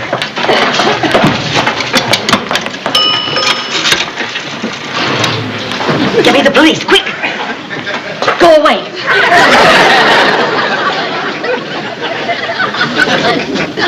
Danville Police. Sergeant Wilcox speaking. Get down to the bank right away. We've got the goods on him. Who is this? This is Lucy Carmichael. Oh, Mrs. Carmichael. What is it this time? Mr. Mooney is an embezzler. Mr. Mooney, the president of the bank? Yes, he's spending money like a drunken sailor. There's a shortage at the bank. And I looked in his private notebook, and I found the notation that he had just buried $10,000 in his backyard. Mrs. Carmichael, you don't have any real proof. What do you want, a snapshot of him lolling on the beach in Brazil? Look, Mr. Mooney is a responsible citizen. He's president of the bank. Now, assuming that he's guilty, which I'm sure he is not, we can't touch him without evidence. It'd be false arrest. All right, you'll get your evidence. You just get the presidential suite ready at the jail.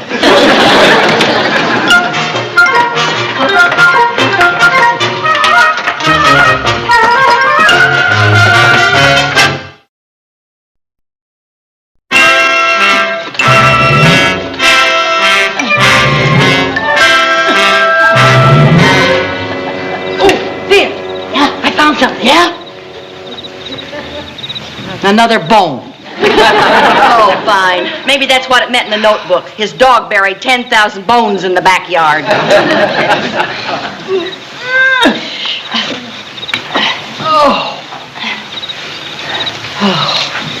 What do you think you're doing? I'm resting. This may come as a complete surprise to you, Mrs. Carmichael, but I haven't had much training as a ditch digger. We don't have time to rest. Now keep on digging. Will you stop that? What's the matter? I'm digging a hole and you're filling it up. Watch it. Come on, there's nothing here. I'm going to dig in one more place and then I'm going home. All right. Let's see. Where would he put it?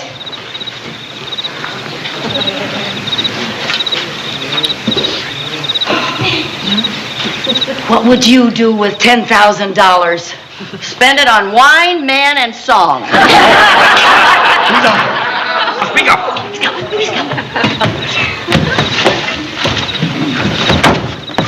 All right, who's out there?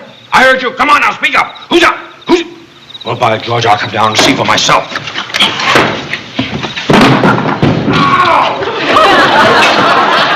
Go find your own tree.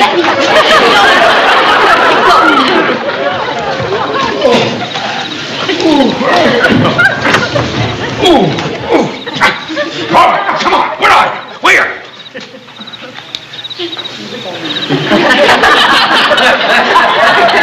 Oh, I've got to do something about those gophers.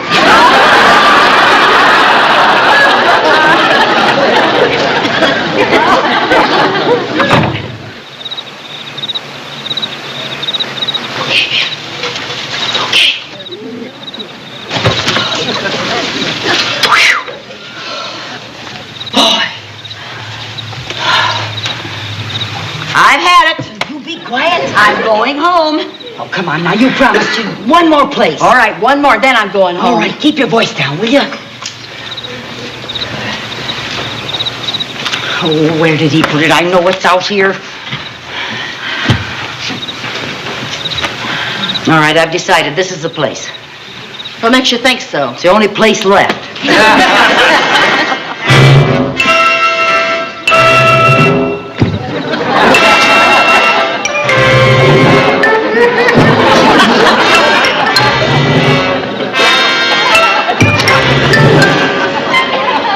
Lucy? What? Why are we digging this deep? Oh, because I think that's been our trouble. We haven't been digging deep enough. If Mr. Mooney buried his money down here, he'll have to change it into yen.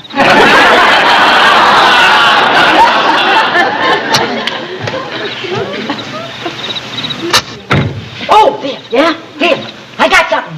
Yeah? Look, yeah? Oh, it's just an old shoe. And give it back, it's mine. Oh, come on, Lucy. There's nothing here. Let's get out of here. Oh, Viv. Well, all right. Come on, let's climb out. Throw out your shovel. Okay. Come on, I'll boost you up. Boost me up? Yeah, come on, get a hold of the edge. Put your arms up there. Let me get underneath your arms here. Now be careful.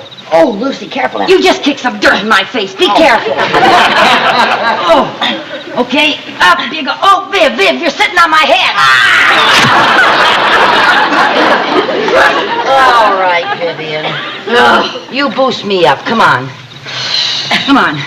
All right. There you go. Okay. Ready? Give me a real boost now. A real one. Oh, your feet got looking like. Oh, okay. Oh, okay. Okay, I'm up there.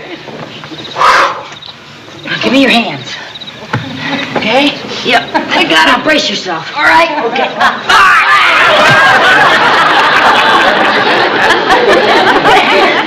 All right. Was that necessary? Okay, boost me up again. Oh, I'm getting exhausted. Got it? Yeah, push my knees up. Oh. Okay. All right, give me your hands. Oh, no. I'm going to get out of here by myself. Are you crazy? You can't get out there by yourself. I'm going to get out of here by myself. Oh, Vivian, honestly. Come on, honey, let me get you out. No. Oh, wait a minute. Don't go away. I got an idea.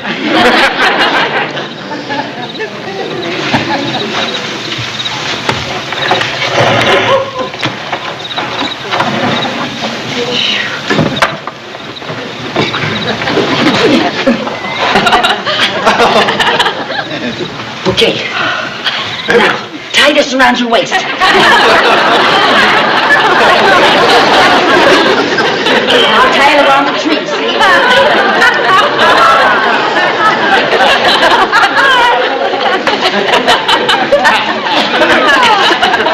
Now, hang on real tight. Hang on real tight.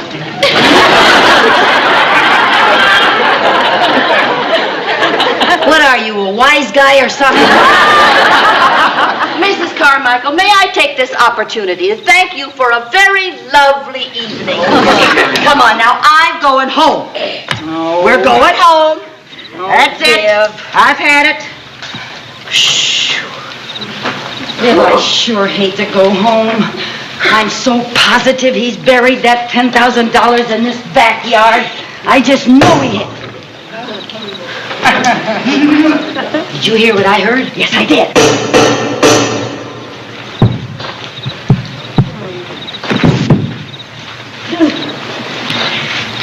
Well, how do you like that? The old pirate has buried all that loot in a treasure chest. Step aside. Don't worry. I'll break it open. I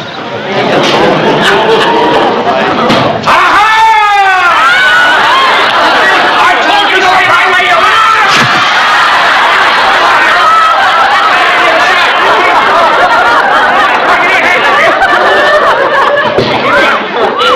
Take it easy now. Oh, it's not we got you. Give me him. Come on now. You are set.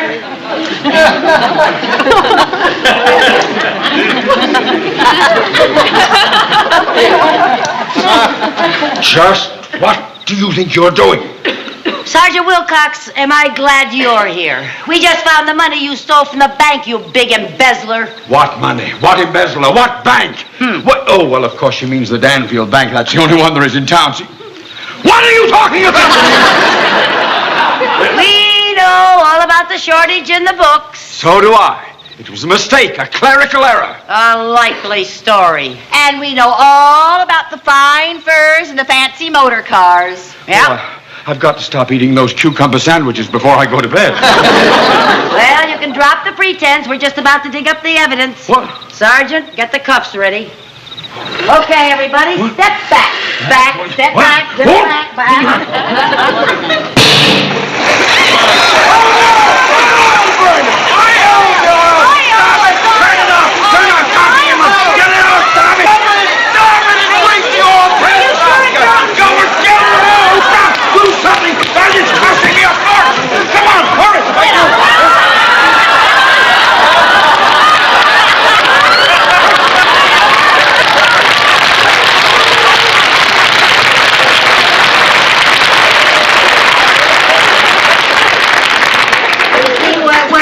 I stopped it for you, Mr. Mooney. I'm awful sorry. I didn't know it was your oil burner. You know, I'll sit right here until you get a repairman.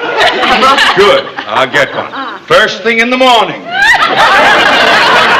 the morning? You don't think I'm going to pay time and a half? Come on, Sergeant. Sorry to have troubled you. Come along. Mr. Mooney. Well, good night, Lucy.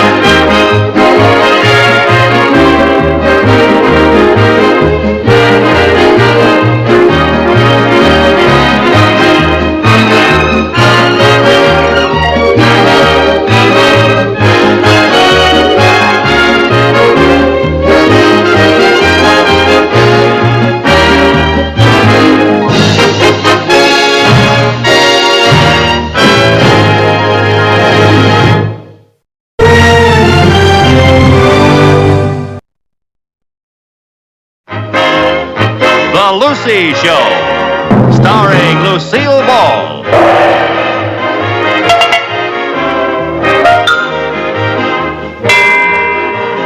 Co-starring Vivian Vance.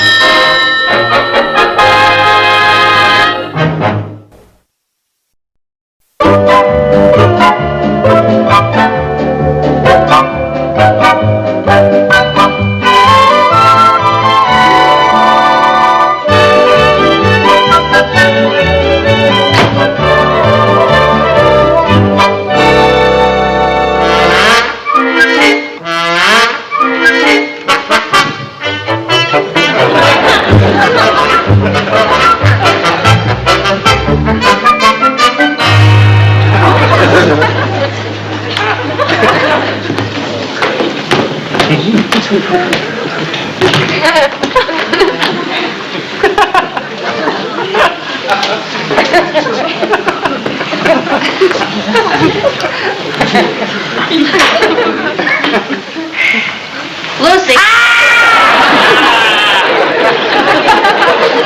Do you mind if I ask what you're doing?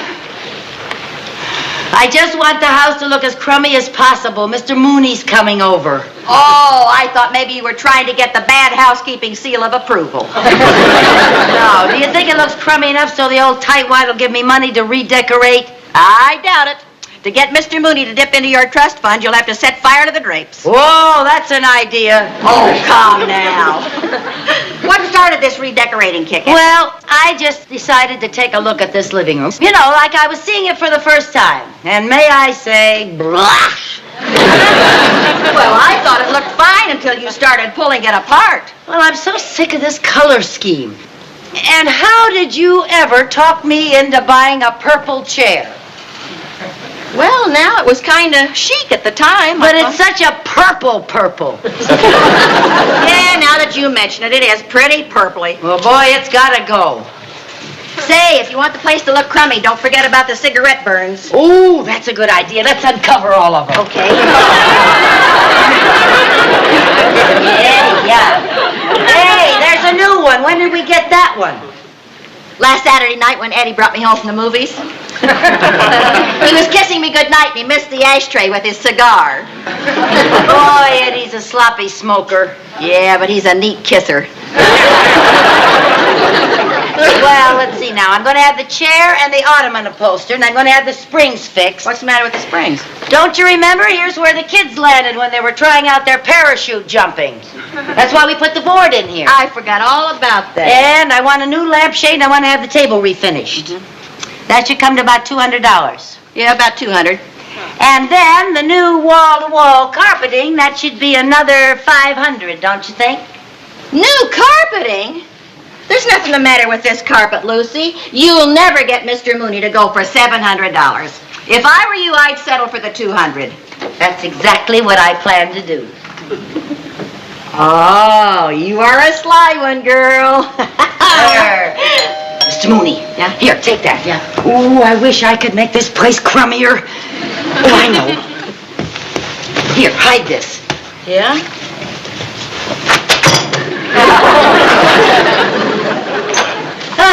Hello, Mr. Mooney.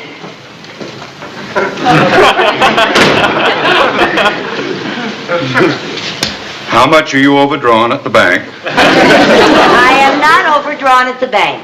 How much advance do you want on next month's allowance? I don't want any advance. I must be in the wrong house. What do you want? Well, why don't you sit down and we'll talk about it? Why should I sit down? I can say no standing up. Now, Mr. Mooney, you're not nearly as grouchy as you pretend to be. Oh, yes, I am.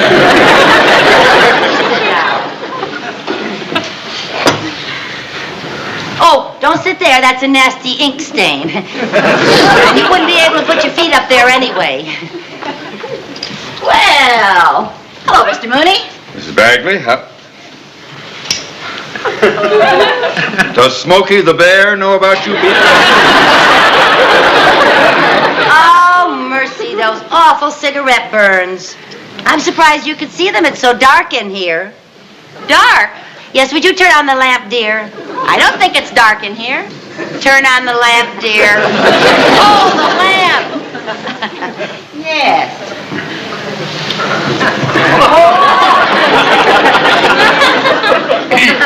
Won't you sit down and relax?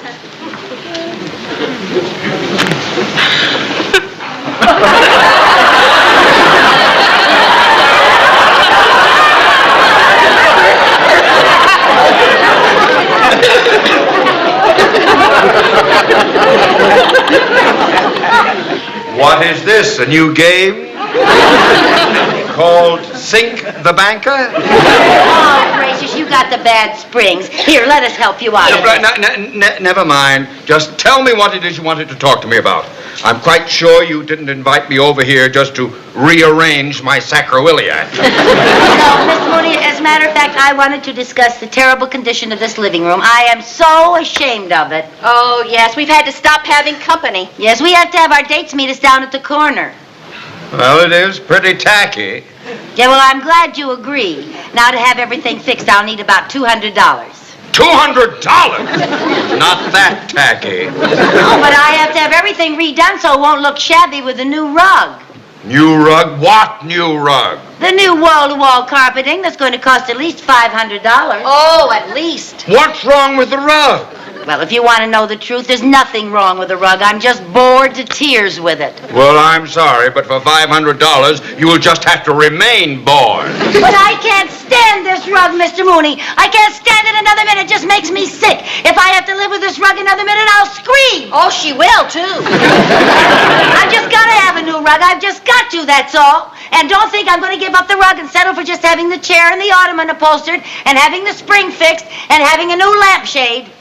And the table refinished. Well, that's what you're going to settle for, whether you like it or not. But Mr. Mooney... $200! Take it or leave it. Well, all right. I'll take it. But I must say you drive a hard bargain. You'll have to get up pretty early in the morning to get the best of Theodore J. Mooney.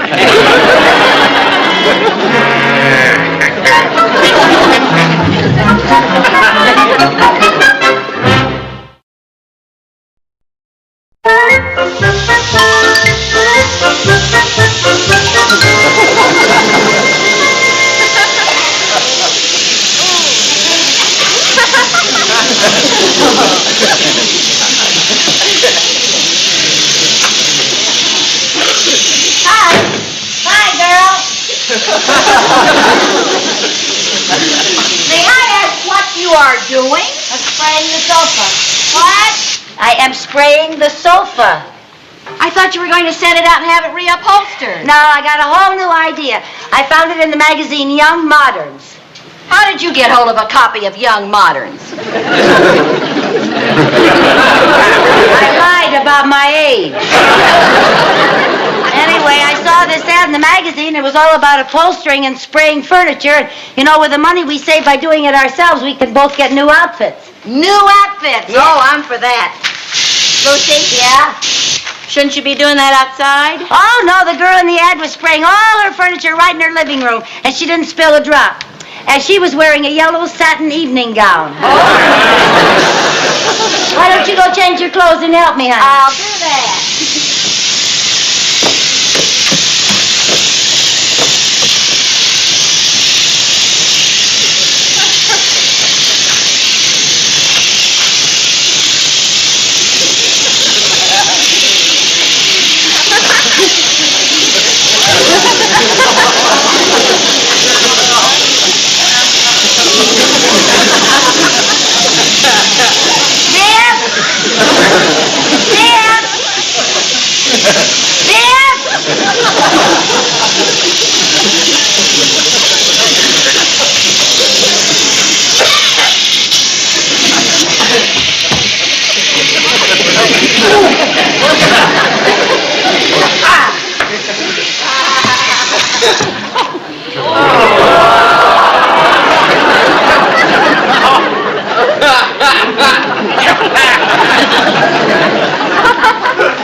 Never mind now. This darn paint spray is broken. Oh. I think I know what's the matter with it. Well, good. Come over here and help me fix it then.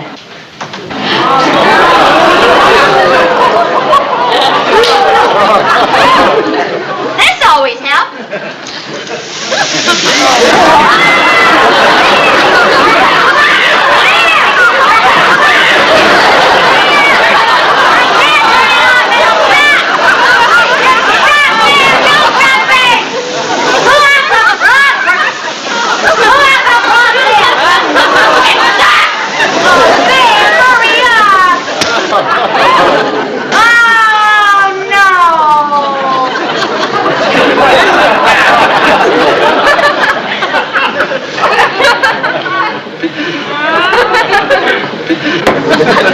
That was a dumb thing to do.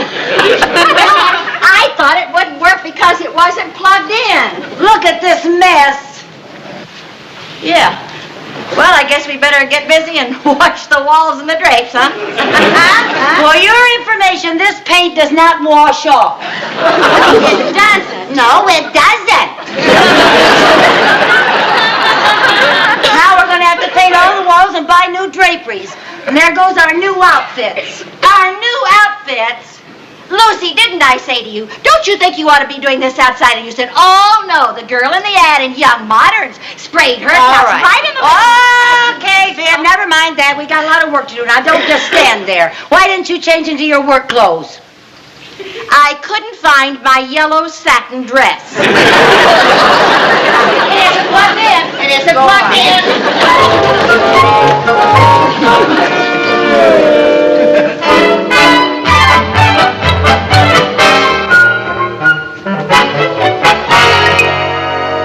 Woo! I'm finally finished.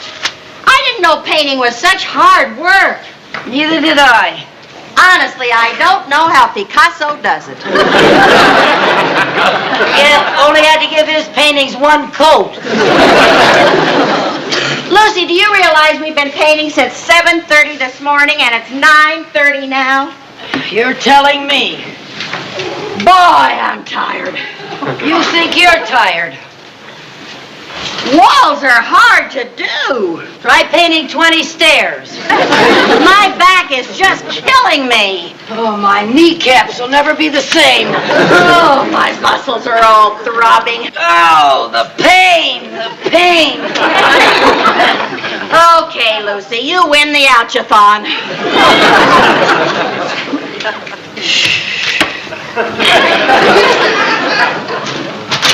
Anyway, it was all worth it. Doesn't it look beautiful? I'll tell you in the morning when my eyes are open wider. Yeah, boy, I'm sleepy. Oh, you think you're sleepy. All right, Viv, let's not start that again. Come on, let's go to bed. Here. You can't walk up those stairs. They're all wet.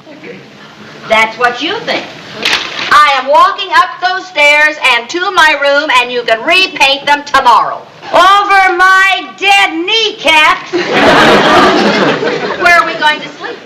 Right down here. On what? You said the couch and the chairs out to be reupholstered. Well, I wasn't going to take any more chances with that evil little paint spray, but we can sleep right here on the rug. See how nice and soft it is? On a rug? Yeah. Where do you think they got that expression, snug as a bug in her? Snug as a bug in a. I'll see you in the morning. Where are you going? I'm going to go out in the garage and sleep in the car. That's a good idea. I'll go with you. Okay. Oh, boy. Ooh, oh, wait a second. I got to get us some blankets.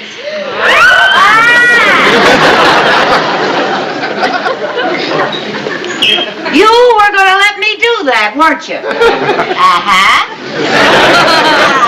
Here, there must be something here. Okay. Oh, we better leave the kids a note and tell them we're sleeping out in the garage. Yeah.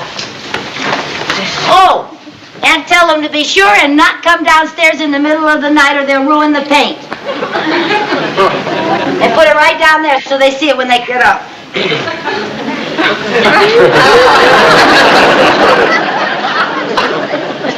I guess I've been in inhaling too many paint fumes.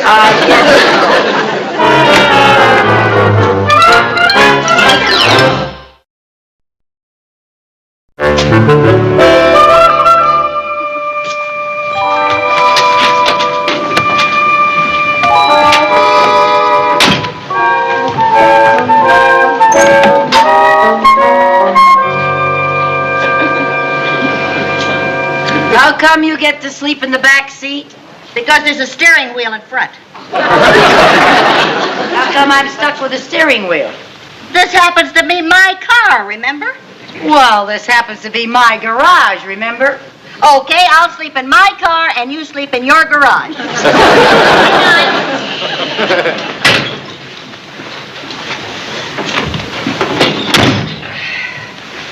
Lucy?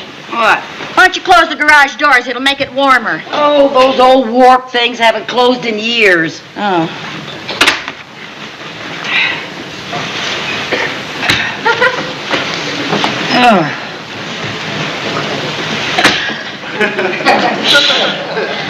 Viv, you forgot to turn out the light. You were the last one in. You turn it out. I'm too tired. Now, Lucy, you know I can't sleep with a light in my eyes. I can. Oh.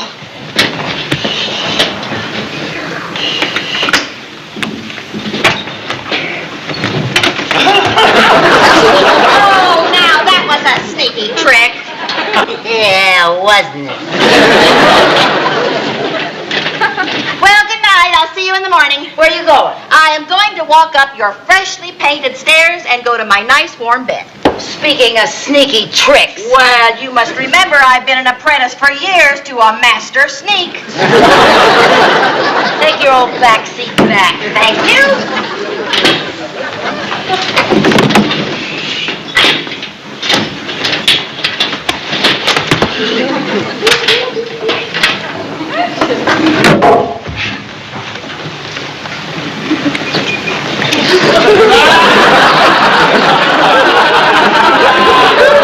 You know you just hit me on the head with that door. Well, you shouldn't have had your head there.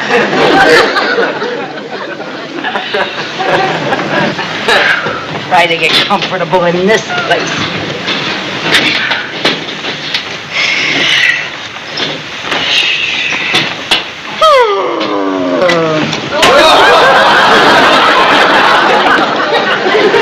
You brought up in a barn. Oh. Viv, I'm freezing. So am I.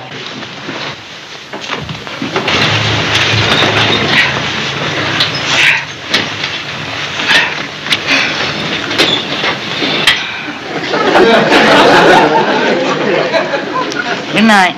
Good night. Hey, why didn't I think of this before? What are you doing? I started the motor so I could turn on the heater. Oh, that's a good idea. Oh, I'm asleep. Good night. Good night.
that wall.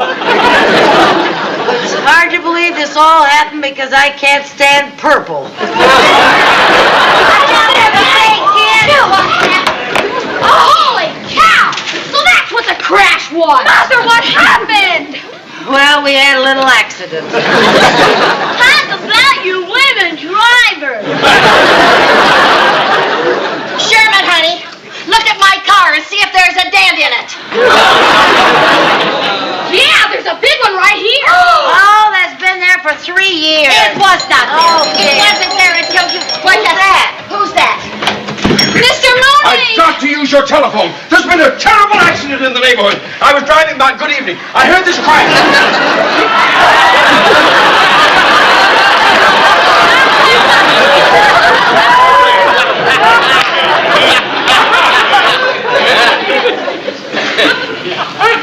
What is your car doing in your living room?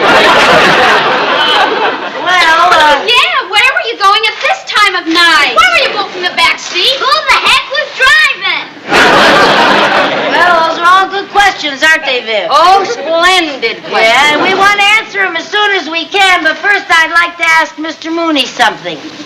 What's that? Well, what shape do you think we should make our swimming pool? Rectangular or kidney shaped? Well, I favor the conventional rectangular pool myself. Yeah, me too. Yeah. Your swimming pool! Mr. Mooney, don't tell me I can't go one in. I've just got to have one. And don't think that you're going to get me to settle for just putting in a whole new wall. Because I have got to have a swimming pool. And then you have to pay for my car, you know. Yes, it'll be a wonderful place for the children next summer. And remember President Kennedy's fitness program and how he feels about people getting lots of exercise. And he wants people to walk, and he wants people to swim, and he wants people to be in very good shape.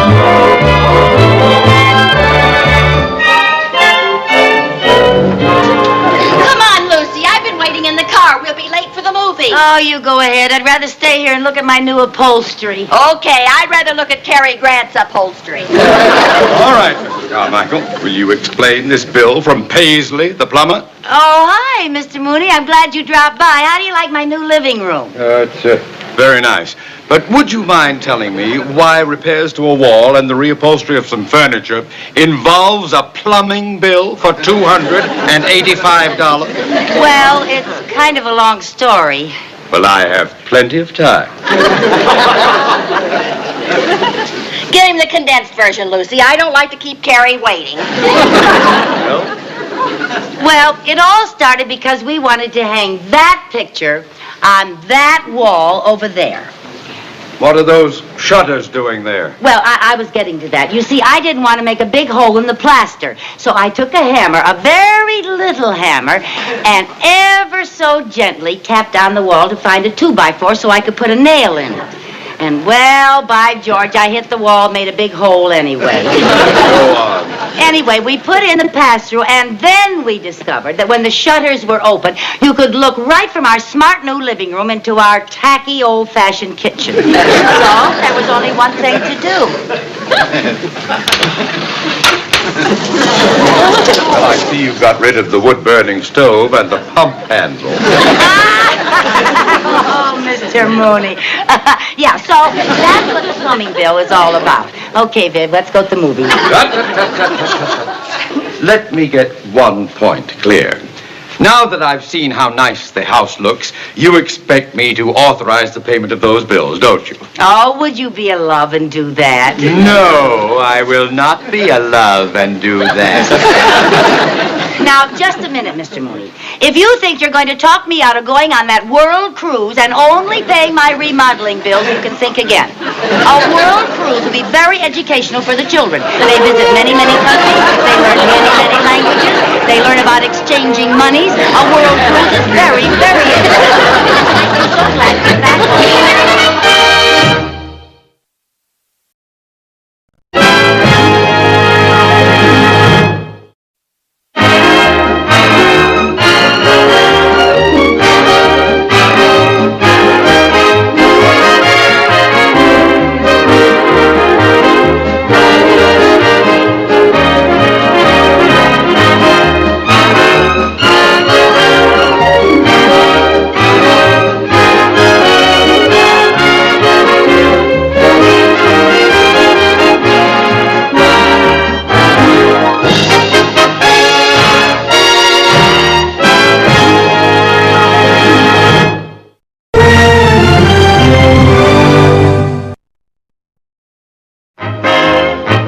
The Lucy Show, starring Lucille Ball.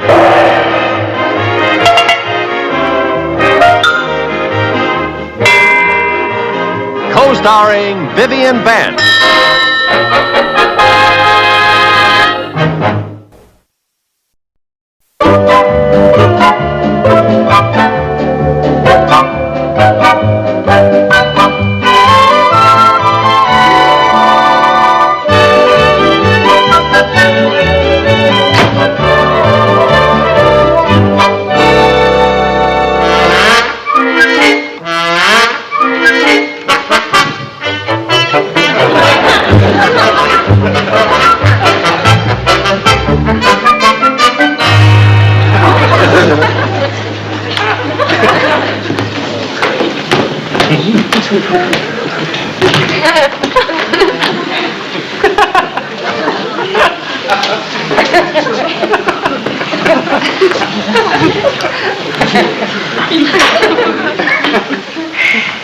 Lucy.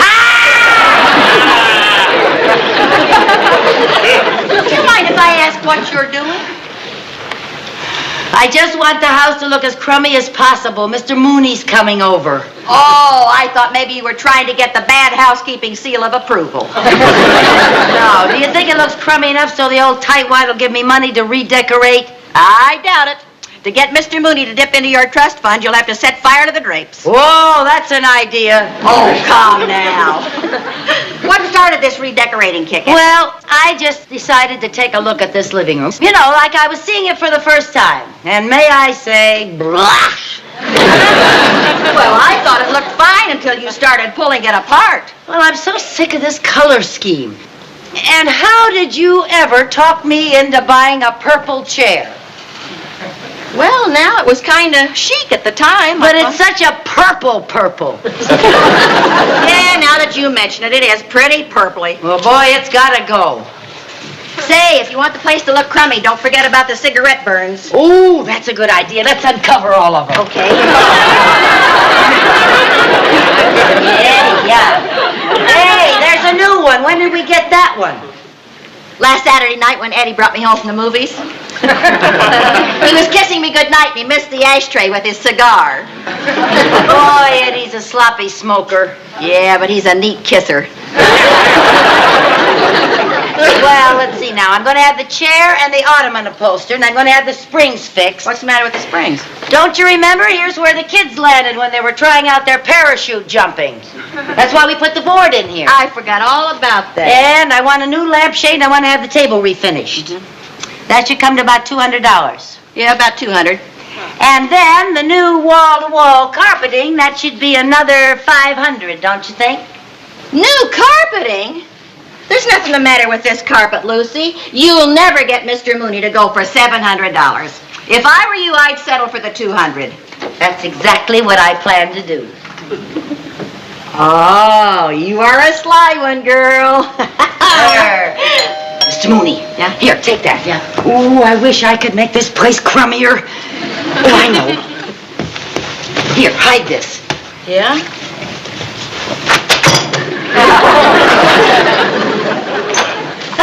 Hello, Mr. Mooney.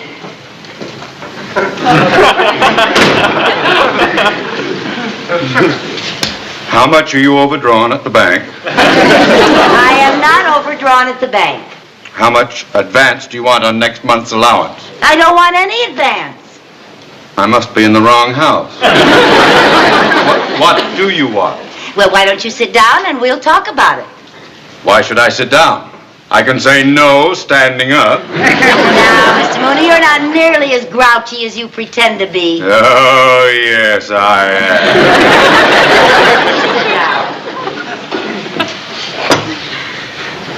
Oh, don't sit there. That's a nasty ink stain. And you wouldn't be able to put your feet up there anyway. Well, hello, Mr. Mooney. Mrs. Bagley, does Smokey the Bear know about you people? Oh, mercy, those awful cigarette burns. I'm surprised you could see them. It's so dark in here. Dark? Yes, would you turn on the lamp, dear? I don't think it's dark in here. Turn on the lamp, dear. Oh, the lamp. Yes.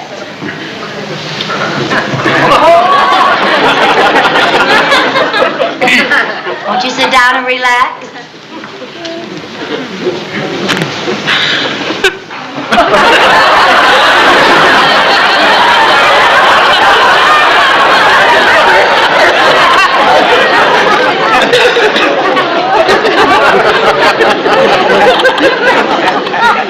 What is this, a new game? Called Sink the Banker? Oh, gracious, you got the bad springs. Here, let us help you out. Never mind. Just tell me what it is you wanted to talk to me about.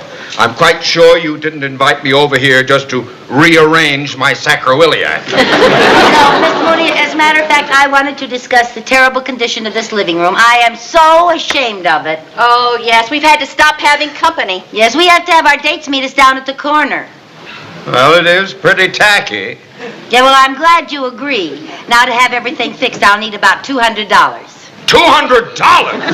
Not that tacky. Oh, but I have to have everything redone so it won't look shabby with the new rug. New rug? What new rug? The new wall-to-wall carpeting that's going to cost at least $500.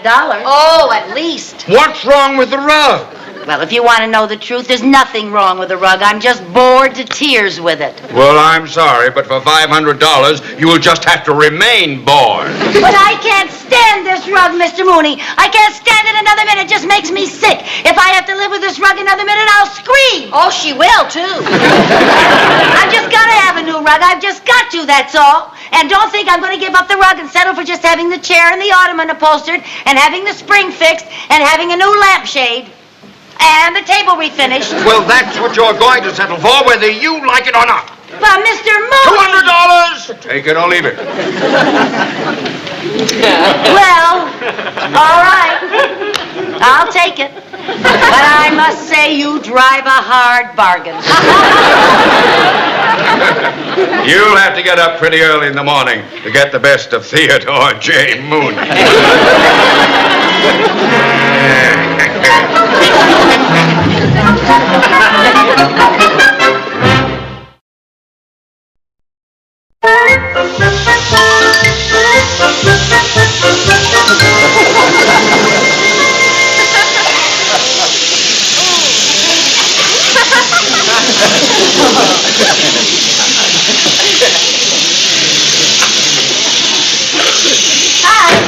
Hi, girl. May I ask what you are doing? I'm spraying the sofa. What? I am spraying the sofa. I thought you were going to send it out and have it reupholstered. No, I got a whole new idea. I found it in the magazine Young Moderns. How did you get hold of a copy of Young Moderns? I lied about my age. Anyway, I saw this ad in the magazine. It was all about upholstering and spraying furniture. And, you know, with the money we save by doing it ourselves, we can both get new outfits. New outfits? Yeah. Oh, I'm for that. Lucy? Yeah? Shouldn't you be doing that outside? Oh, no, the girl in the ad was spraying all her furniture right in her living room, and she didn't spill a drop. And she was wearing a yellow satin evening gown. Oh. Why don't you go change your clothes and help me, honey? I'll do that.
this darn paint spray is broken. Oh. I think I know what's the matter with it. Well, good. Come over here and help me fix it then.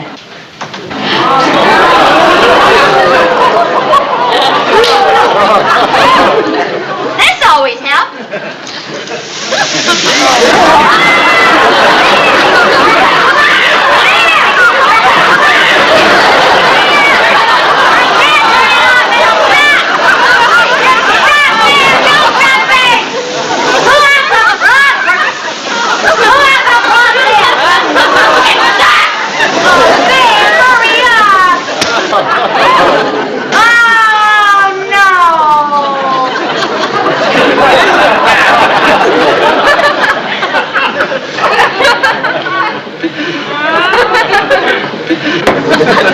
That was a dumb thing to do.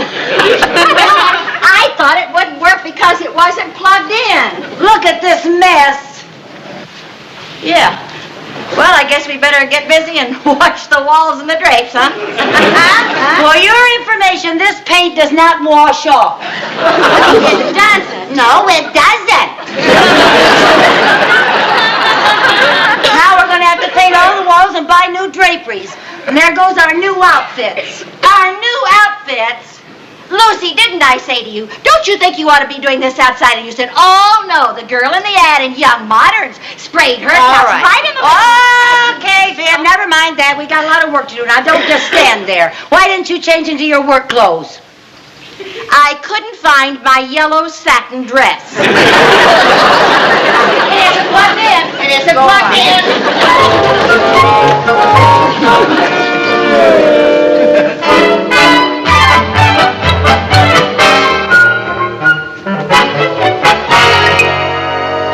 Woo! I'm finally finished. I didn't know painting was such hard work. Neither did I.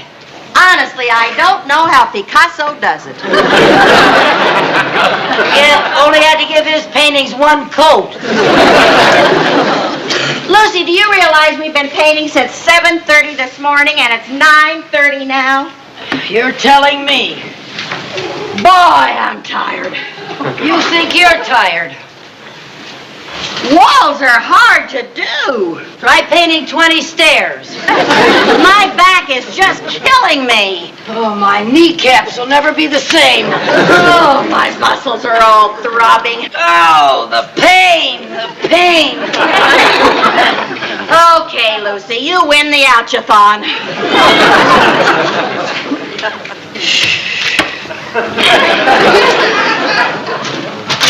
Anyway, it was all worth it. Doesn't it look beautiful? I'll tell you in the morning when my eyes are open wider. Yeah, boy, I'm sleepy. Oh, you think you're sleepy. All right, Viv, let's not start that again. Come on, let's go to bed. There! You can't walk up those stairs. They're all wet. That's what you think. I am walking up those stairs and to my room, and you can repaint them tomorrow. Over my dead kneecaps. Where are we going to sleep? Right down here. On what? You said the couch and the chairs have to be reupholstered. Well, I wasn't going to take any more chances with that evil little paint spray. But we can sleep right here on the rug. See how nice and soft it is? On a rug? Yeah. Where do you think they got that expression, snug as a bug in a? Snug as a bug in a. I'll see you in the morning. Where are you going? I'm going to go out in the garage and sleep in the car. That's a good idea. I'll go with you. Okay. Oh, boy. Ooh, oh, wait a second. I got to get us some blankets.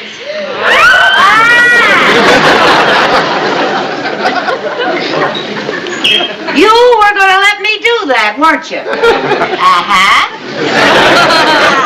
There must be something here. Okay.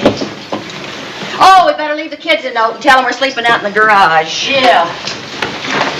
Oh, and tell them to be sure and not come downstairs in the middle of the night or they'll ruin the paint. And put it right down there so they see it when they get up.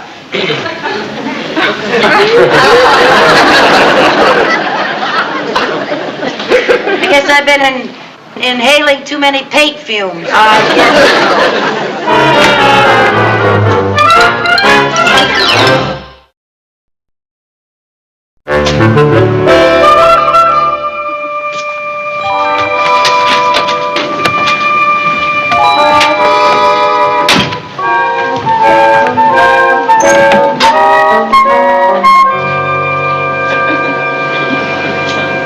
How come you get to sleep in the back seat? Because there's a steering wheel in front. How come I'm stuck with a steering wheel? This happens to be my car, remember? Well, this happens to be my garage, remember? Okay, I'll sleep in my car and you sleep in your garage.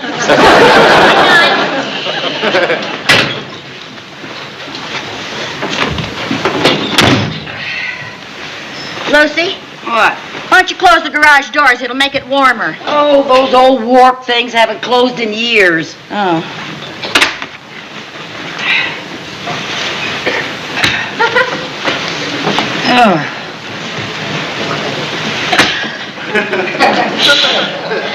Viv, you forgot to turn out the light.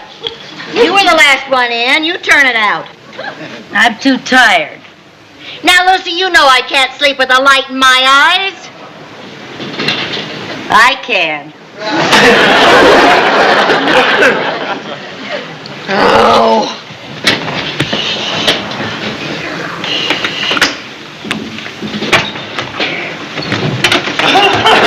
Oh, now that was a sneaky trick.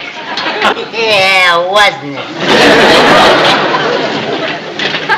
Well, good night. I'll see you in the morning. Where are you going? I am going to walk up your freshly painted stairs and go to my nice warm bed.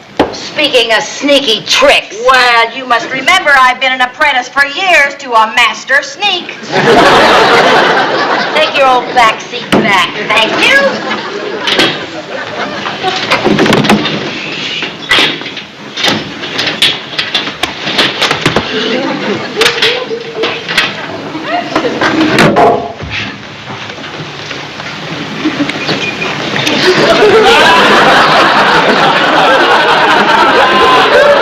You know you just hit me on the head with that door. Well, you shouldn't have had your head there.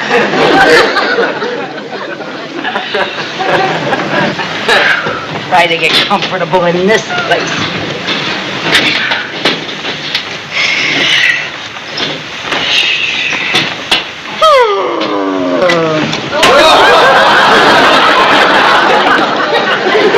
You brought up in a barn. Oh. Viv, I'm freezing. So am I.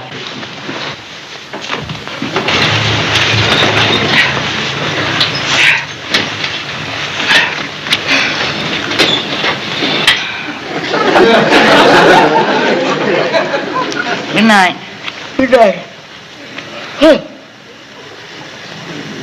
Hey, why didn't I think of this before?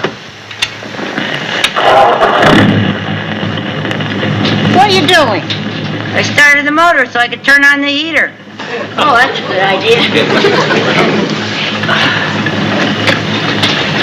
Oh, sleep. Good night. Good night.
this all happened because I can't stand purple. Holy cow! So that's what the crash was! Mother, what happened? Well, we had a little accident. Talk about you women drivers! Sherman, honey, look at my car and see if there's a dent in it. Yeah, there's a big one right here. Oh, that's been there for 3 years. It was not there. Okay. It wasn't there until you... What's that? Who's that? Mr. Mooney! I've got to use your telephone. There's been a terrible accident in the neighborhood. I was driving by. Good evening. I heard this crash.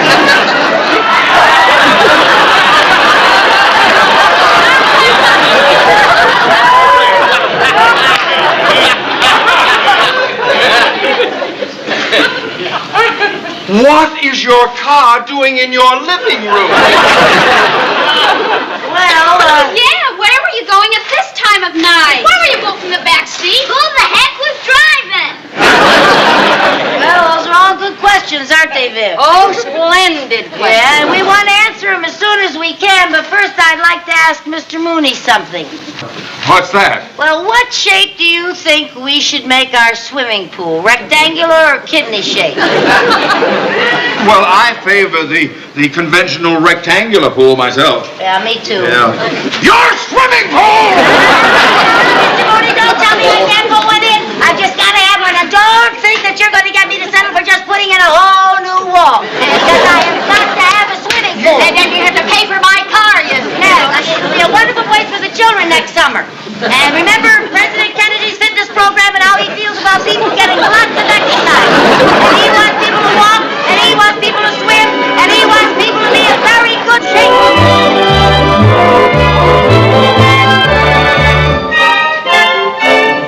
Come on, Lucy. I've been waiting in the car. We'll be late for the movie. Oh, you go ahead. I'd rather stay here and look at my new upholstery. Okay, I'd rather look at Cary Grant's upholstery. All right, Mr. Carmichael. Will you explain this bill from Paisley, the plumber? Oh, hi, Mr. Mooney. I'm glad you dropped by. How do you like my new living room? It's very nice.